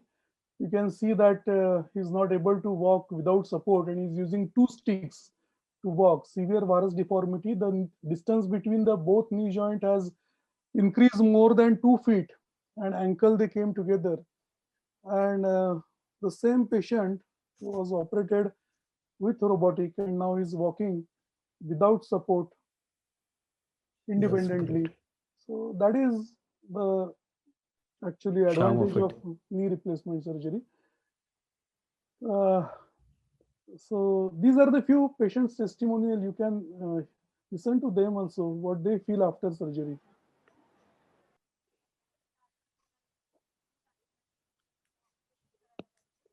Can't hear their talk, sir. You can't hear? We can't hear. Oh, it's okay. Sir, if you disconnect earphone, then we might hear. Okay. my earphone. Can you listen? I can't listen now. Huh? Yeah, we can hear. I can hear. Now we can hear now.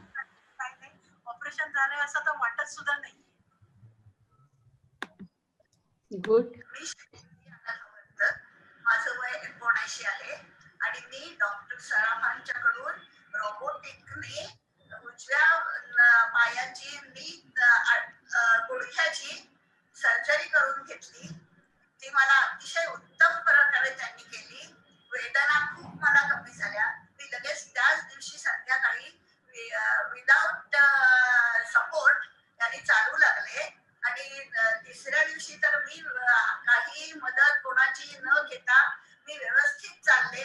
त्यामुळे ह्या इथल्या सगळ्या डॉक्टर्सना आणि सगळे बाकीचे काम इथे करणारे आहेत त्यांनी मला खूप सहकार्य केलं आणि त्यामुळे मी त्या सगळ्यांची आभारी आहे. Thank you. Thank you. One more. It is a miracle, I would say. I want to ask one more question. That how many within how many hours patient can walk? It's not within hours because see, all the surgeries they are done after spinal and we are under spinal anesthesia. We can't make them walk within hour. Usually on the very next day we make them walk. Okay. So next day morning we usually all the patients they can walk very comfortably. 24 hours. 24 Sir, there's one question. Minimum time. And what about the pain? Yeah, that's why I showed you both the videos from the patient. You can see the intracath on that patient's hand. She was sitting in the hospital only, and we make her walk on the very next day. She was pain-free. You can see her face. If Smiling. pain is there, definitely it is impossible to walk. But all these patients, they usually walk with stick support. If we do bilateral knee replacement surgery, we give them walker for 1 day or two, and then they start walking without support. So that is the advantage because the balancing and alignment is very precise after robotic knee replacement surgery. Minimal soft tissue handling. So all these things leads to less pain, and if pain is not there, definitely they are going to walk. And what about the physiotherapy? Is it physiotherapy during? Of course, it is needed during the hospitalization. In all to all my patients, usually I teach them exercises before the surgery so that they are comfortable doing same exercises after the surgery. During hospitalization, in those 2-3 days, physiotherapists they help them to walk in the corridor, climb the stairs, and getting up and sitting on the commode. All these things we teach them, and after that, at home they do their exercises their own. They don't need actually any physiotherapist at home. We send them nowadays after this COVID era. Usually we send them all the exercise videos also, so they can see and do exercises at home. Yeah. For how many years? I mean, after replacement, patient is okay to say. Question is there any limit? Is there any limit to see? Usually, all the imported joints, the documented life is around 15 to 20 years. There are newer joints available, like oxidized zirconium joint from few companies, which can be highly polished, and they claim that around 25-30 years duration is also there. So relatively young patient, around 50s, 55 years old, we always do oxidized zirconium knee for those patients so that they get maximum life of the joint. And with all the active life? All the active life. They can do everything. Except using Indian toilet, they can do everything. Everything. Yes. That people they are doing swimming, they are doing cycling, everything they are doing. Yeah, because I had both knee replacement 8 years back. Right. And I'm doing all the activities. Good. Even dance and yoga and sitting down and doing the asanas. Perfect. And but people are scared of me because they say that you will have the repeat surgery. No, nothing like that. Nothing like that. And I think that if you are doing the exercises very nicely before the operation, and having the good balance and muscle tone, Right. Your recovery is fast and perfect. Perfect. Perfect. Nobody realized that I am having the knee replacement. Perfect. Madam, you are inspiration for all of us. Now, yeah, at the age of, I think, 64 or 65, 68 years back. Yeah. Yeah, 66. Thank you, sir and madam. Is Renu Mehta madam joining, ma'am? She is trying. Okay. I think Dipen wants to speak something. Our support is given by DG Shield, and I don't think I joined. Dipen is supporting her, trying to. She is at Lavasa and she is not finding the proper network. She can see us, we can see her, but we cannot hear her. So let us wait for 5 minutes and then otherwise we will conclude. So by that time we can have the discussion. And there are 4 questions I think we are having in the Questions are Arti answered. madam, Aditya is trying to contact her. Just give me 5 minutes. We'll follow up with Aditya. What? Yeah, the issue is with the doctor. She is having some network issue. Yeah. Okay. Till then, Dipen, can you elaborate? Dipen, you want to talk about your... Hello, ma'am. Yeah. She joined. Let me try to this. I'm so sorry for the inconvenience. I'm just trying to open the PPT. I'm doing the phone now. By that time, I will introduce you. Okay? Introduce. Yes. Now...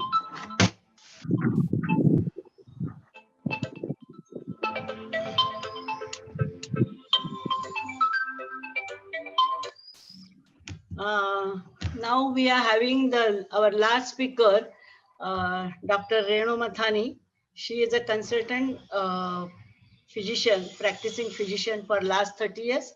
And she's a true healer in spirit and profession, provide the deep, lasting solutions by addressing health issues at their causative level. And can you hear me? Yes, ma'am. I'm just trying to get my presentation. No, other people. Yeah.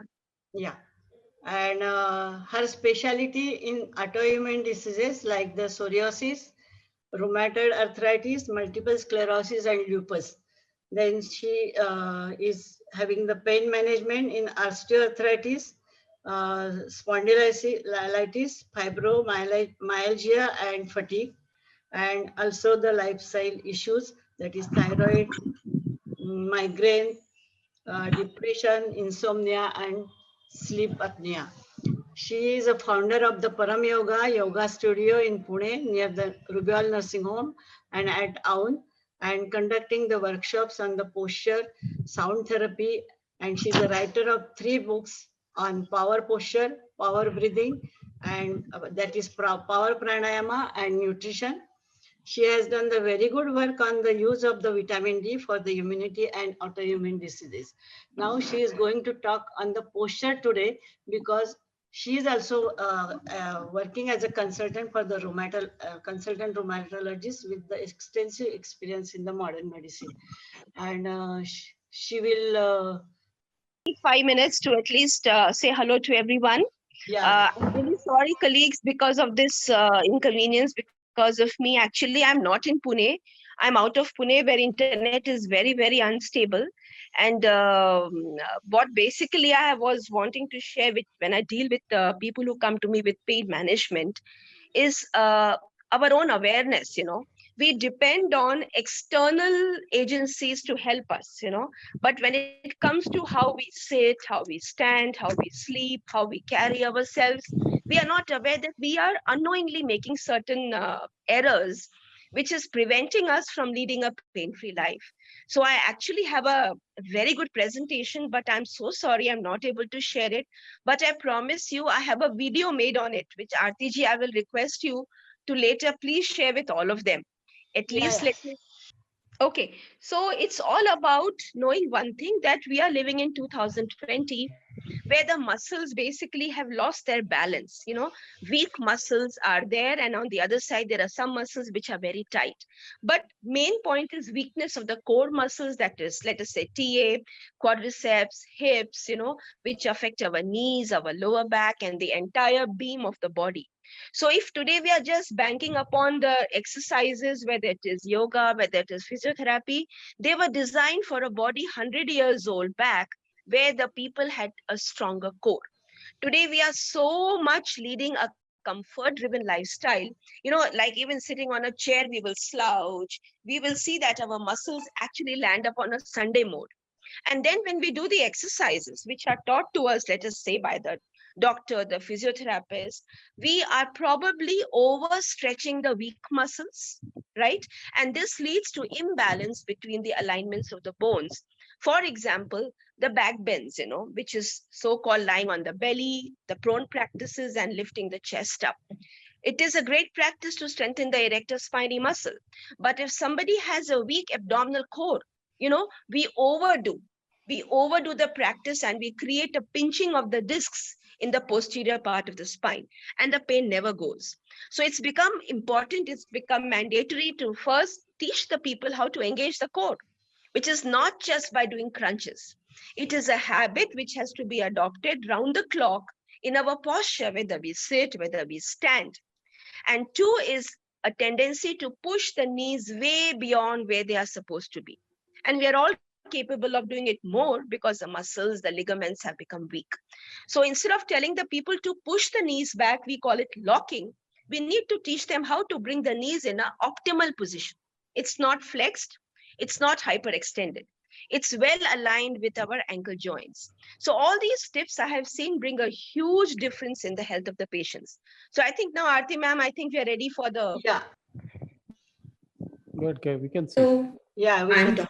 Makani, and today I'm here to talk with you something which is so important with us round the clock, and that is our posture. I'm sure we all want a pain-free life. We all want to be fit. We all want to be healthy. And we do all different types of exercises that suit our mindset. At the same time, after the exercise is done, the best of exercise, we usually forget how we are carrying ourselves throughout the day. The moment I talk of posture, we will immediately sit up straight. But posture is something more than that. How we stand, how we walk, how we do our exercises, how we keep our back in relation to the spine, how we maintain the relationship of our head with the body. All this makes a posture, and the success of our exercise and lifestyle depends on how we carry ourselves throughout the day rather than only when we exercise. Point number 2, how we do the exercise is more important than what we do. And this holds true not only in our activities, but in specific exercises of yoga. Yoga is time tested, and I think nothing beats its benefits, the way it works on so many muscles of the body, breath, mind. But at the same time, it's not about what we are doing in yoga. It's about how we are doing it. It's about how we are doing even the physiotherapy exercises that have been advised to us. So friends, today, let's move ahead on this journey, a very interesting journey with a presentation with loads of pictures in front of you so that the topic gets easily understandable. I'm going to share with you some rules, some mantras on how we do is more important than what we do. And these are principles to be actually practiced round the clock. And what are they? 4 basic ones: parallel feet, unlock knees, a belly in, tail down practice, and a head glide. And once we have understood this, we apply all of them in our exercise routine. And we also take a look now into how to make our practices better so we avoid errors which are very common in yoga practices today. We are going to touch briefly upon balancing postures, forward bends, back bends, and safety in sun salutations or the Surya Namaskar. So friends, whether it's yoga, whether it is the physiotherapy exercises, they were all designed when man was physically very active. Let's look at these farming bodies of the past. I'm sure we can see how much of hard work they would do, how their muscles would have been tight, overworked. And look at the body of today. Well, we are all getting tuned to comforts in life. We want a comfort-based lifestyle. Our muscles to look forward to comfort. And well, when they get a lot of comfort, they become loose, they become lax. No wonder obesity, metabolic diseases are on the rise. See how we love comfort in our sitting.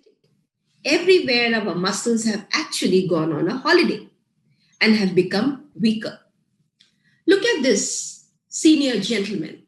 This is how the body would be of our ancestors. They could sit straight on the floor, strong backs, strong muscles, and look at the personalities of today. Rounded, right? Distorted, with less strength in our muscles. So whatever yoga or exercises were designed for our ancestors also need some adaptation to meet the requirement of today. That's what we will see. So friends, let's quickly see what are the problems of today because of this change of lifestyle and comforts. Let's look at our posture. Obviously, we are talking about that. Okay. So this is how we commonly stand. Our feet are turned out like a V. Well, it has its own negative impacts. And the second wrong standing habit we all usually harbor nowadays is locking of the knees. If you look here, the knee is just pushed back maximally, as if there is nothing to stop it behind that. Come on, man, don't go beyond the right position.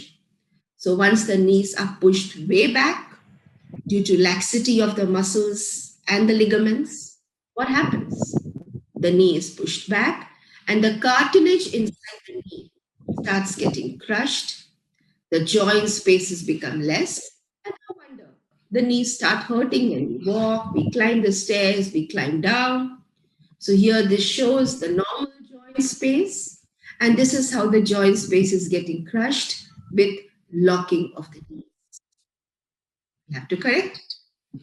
Then the other common, not just error, but a deformed posture we see nowadays is called as an overarched lower back or a sway back. It need not be there only in the obese people, but we see it even in thin personalities. So what does this do? Well, you can see this is the curvature of the back, a normal one. We all need a little curvature, but when it is exaggerated, it is called as a sway back. And what does this do? When the curvature is exaggerated, the discs between the bones of the spine, they get pinched, as you can see here. They're getting pinched where? At the peak of the curvature. So obviously, if we are going to further increase this curvature, we are going to pinch our discs even more. And then our pains, how can they ever go? So we'll see how this very vital point needs to be taken care of today, because low backache is so common. The third error we do unknowingly is, look at the heads here, right? Everywhere the head is leading the body, right? And thanks to the computers and of course the intellectia that we have, the heads are leading. And what does this strain? Our neck. No wonder, end of the day, neck pain is really become a neck pain, right? So what's happening? When the head is leading ahead, the curvature of the spine, the way it was happening in the lower back, even in the neck, the discs start to get pinched here. The muscles start to get strained, and we suffer from all sorts of aches and pains.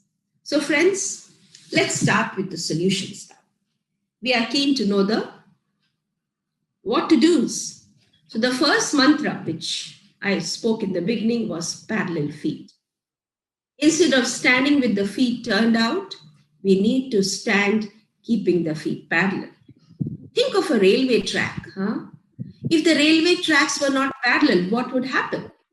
The train, the engine would get derailed.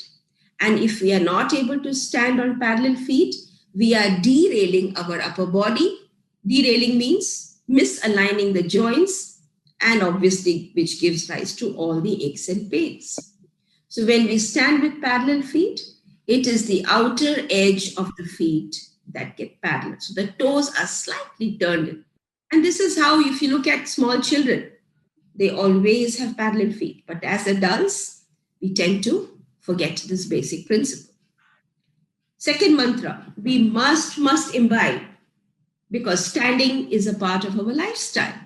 We may be doing the best of exercises, but if we stand incorrectly with locked knees, as you can see in this picture, locking means the knees are pushed way beyond, okay? And think of the slide before, the joint space is getting crushed. So how should we stand? Well, the feet should be parallel and the knees should not be pushed back completely, but slightly soft and forward, not really bent, but present directly above the ankle joint. It's very, very important, friends. Third mantra, another very important one, is belly in, tail down. Sounds funny because we don't have a tail. Well, but if we had a tail, we would see that somebody is giving a pull to our tail downward. Why? Because with our laxity of muscles, what has happened? The abdomen, the front part of the body is lax and the tailbones are lifted up, right? And there's a sway back curvature over here.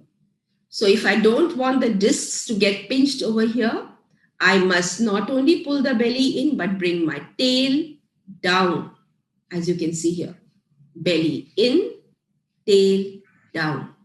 So that the spaces in the, the spine between the bones open out and the discs are not getting pinched.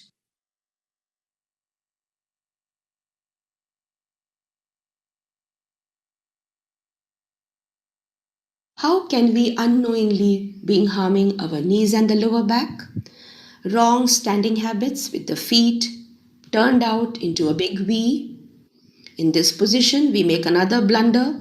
We tend to push the knees way behind rather than keeping them in place. So when they go way behind, the knee joint gets damaged and you tend to create a sway back above. So we should not be locking our knees. We stand on parallel feet with unlocked knees where the knees are soft above the ankles. Another wrong, the overarched back when we stand. Okay? And it all starts from the feet up. So see how the discs are getting pinched in this wrong standing position. Yeah. So this is wrong, right, wrong, right, wrong. My hands are not touching my body just to show the direction. So what I'm doing is belly in, tail down. And this literally opens up the disc space. And Dr. Friends, I tell you, I have seen the wonder of this practice on my patients, right? They've been suffering from joint ache for so many years and they have disc pinching, disc prolapses, listhesis over there. And just by opening the disc space, decompressing it, they learn how to not only apply it throughout the day, but they actually become pain-free. And I see it not only in patients, I see this problem in the most educated, the most elite people. Probably it's all lack of awareness. And once they are told this point, it brings a huge difference. Now comes a very vital point, and that is the practices we are teaching as therapy, whether in yoga or whether in physiotherapy. A very common practice, lying on the belly and lifting the chest up. Now just imagine, we can imagine it better than them, right? They already have a sway back. The disc is getting pinched posteriorly. And now when they lift up the chest in a prone practice, the disc gets pinched even more, right? So it's very mandatory to, as orthopedicians, look into what exercises are being taught to my patient, right? Because 90% people have a sway back And the disc pinching is most at L5S1, whether the sway back is showing or not. Even that L5S1 gets pinched more in these, so-called back bends. So what we do is when people are really in pain, tell them to avoid it. And not only the back bend of that type, they're also taught one physio exercise where they are in the animal pose, and in yoga it's called Marjarasana, or the cat camel. So the cameling is good, where they make the back convex, but the catting, where the back becomes concave, is pinching the disc. So I tell them, instead of making your back like this, let it be level. You can do this and alternate it with this rather than overarching it. And these small things bring a huge difference. And of course, we have developed a set of practices which is based on teaching them this belly in tail down in the supine position. And well, that's another practical thing. So they lie in the supine position, they practice it, and we call it imprinting of the back, so that the overarching of the back gets flattened. Maintaining the imprint, they do all the other practices. So it becomes very, very vital to apply it. You don't have to overdo it. What I just showed, yeah. It should not be overdone, but moderately done so that it becomes a part of our posture actually. Okay, this means what? We are trying to bring back the lost tone in our core muscles of the body. Friends, core is not just the abdomen, not just the six-pack abs. Core also includes our hip muscles and our front thigh muscles. These three muscles have become very weak in today's lifestyle, and we have to make them strong. We have to bring back the lost tone, or that, that baseline strength which a muscle should have. They should not be flabby, soft, and weak. So we want the tone or the mild state of muscle contraction. We achieve it with belly in, tail down. And friends, in case somebody is not able to get it, we can do a simple practice. Pull the belly button in by just half an inch. Pull it, the way we do when we want to look slim. Pulling the navel in by just half inch, not too much, and maintaining it there, because this is normal. This is how the belly button has to get back the lost tone. If the navel is all relaxed all the time on a Sunday mode, the muscles of the core become weak. Howsoever crunches you may do in a day, but you are not able to really get the inner strength of your muscles. And even if this is difficult, friends, slight tone in the hips, a mild squeeze to your hip muscles. Well, it sounds difficult, but we have to get back what we have lost if we want to experience good health. And it's not that difficult at all. You start applying it because you will see that, wow, it makes you feel more toned. People will start saying, oh, you've lost weight, you're looking slimmer, and the pains become less and they become our habit. The fourth and the final mantra, friends, is head glide. So this is how we commonly are in our office, in front of the computers. As you can see here, the head is leading the body. So what we need to do, we need to glide our head back. See, here the gentleman is gliding the head back and bringing it in line with the spine. So the chin slightly gets stuck in. Okay, this is the head glide. Friends, they look very simple, this one especially, but these techniques can do wonders. So those who have neck pain, if at work you can keep the head in the right place, you realize, oh wow, my pains have become much less and disappeared. Now these four practices, parallel feet, unlock knees, belly in, tail down, and head glide, they make the foundation of safe yoga in 2020. If we are performing yoga postures, forgetting these principles, the same yoga practice is going to give us pain. It can give us pain very soon in the future. So when we perform yoga, let us become like the ancestors of ours who did not need to do all these things. Why? Because they were already like this. They were already like this before performing the yoga postures. So let's get back to that basic and then embark on the journey of yoga. So let's see some examples, okay? A very common posture, the tree pose or vrikshasana, or let us say balancing standing postures. So if today I do the tree pose with my knees locked, pushed back. This posture is going to hurt and further damage my knee joint. But if I can do the Vrikshasana with unlocked knees, they are not pushed back completely, slightly forward. And you realize that when you do it this way, your thigh muscles will go into the state of tone. Yeah, it will bring a stability to the posture and you will be doing good to your knee joints, because a strong front thigh or quadricep muscle is the prerequisite for a healthy knee joint. Same applies when we do practices like, let us say, the triangle pose or the trikonasana. If you look here, if the knee is pushed too much behind in the locked position while doing trikonasana, this is damaging for the knee.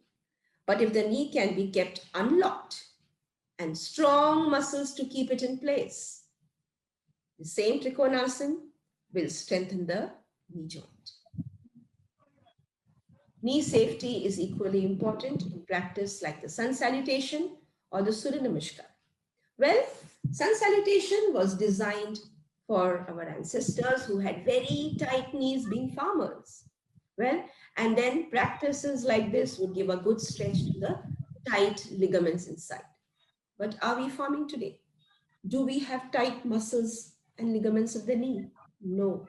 So if in today's time I'm performing sun salutations with my knees like this, I could be damaging them. If not now, later the pain comes. So what is the need for today? A 90-degree angle on the front knee, right? When we perform this particular posture of the sequence of sun salutation. Do remember this, friends. It is very important because we are staying in 2020. And if somebody still has a lot of knee issues, they need not do the sun salutation on the mat. In fact, we have a beautiful version of it done with the help of a chair. All these videos are there on my YouTube channel, and you can please feel free to learn from them how to do the chair Surya Namaskar or chair sun salutation. Let's move ahead. Yoga demands sitting on the floor, and it's great to sit on the floor. But at the same time, if we sit wrong, we can hurt the back. So if we have a tight back, tight hips, it's a better idea to sit on a cushion, right? The thickness depends on how tight your back and hips are, practically. So when you sit on a cushion and do your sitting postures, you will prevent your lower back and hip joint from getting injured. And any posture you do, friends, first pull the belly button in and then do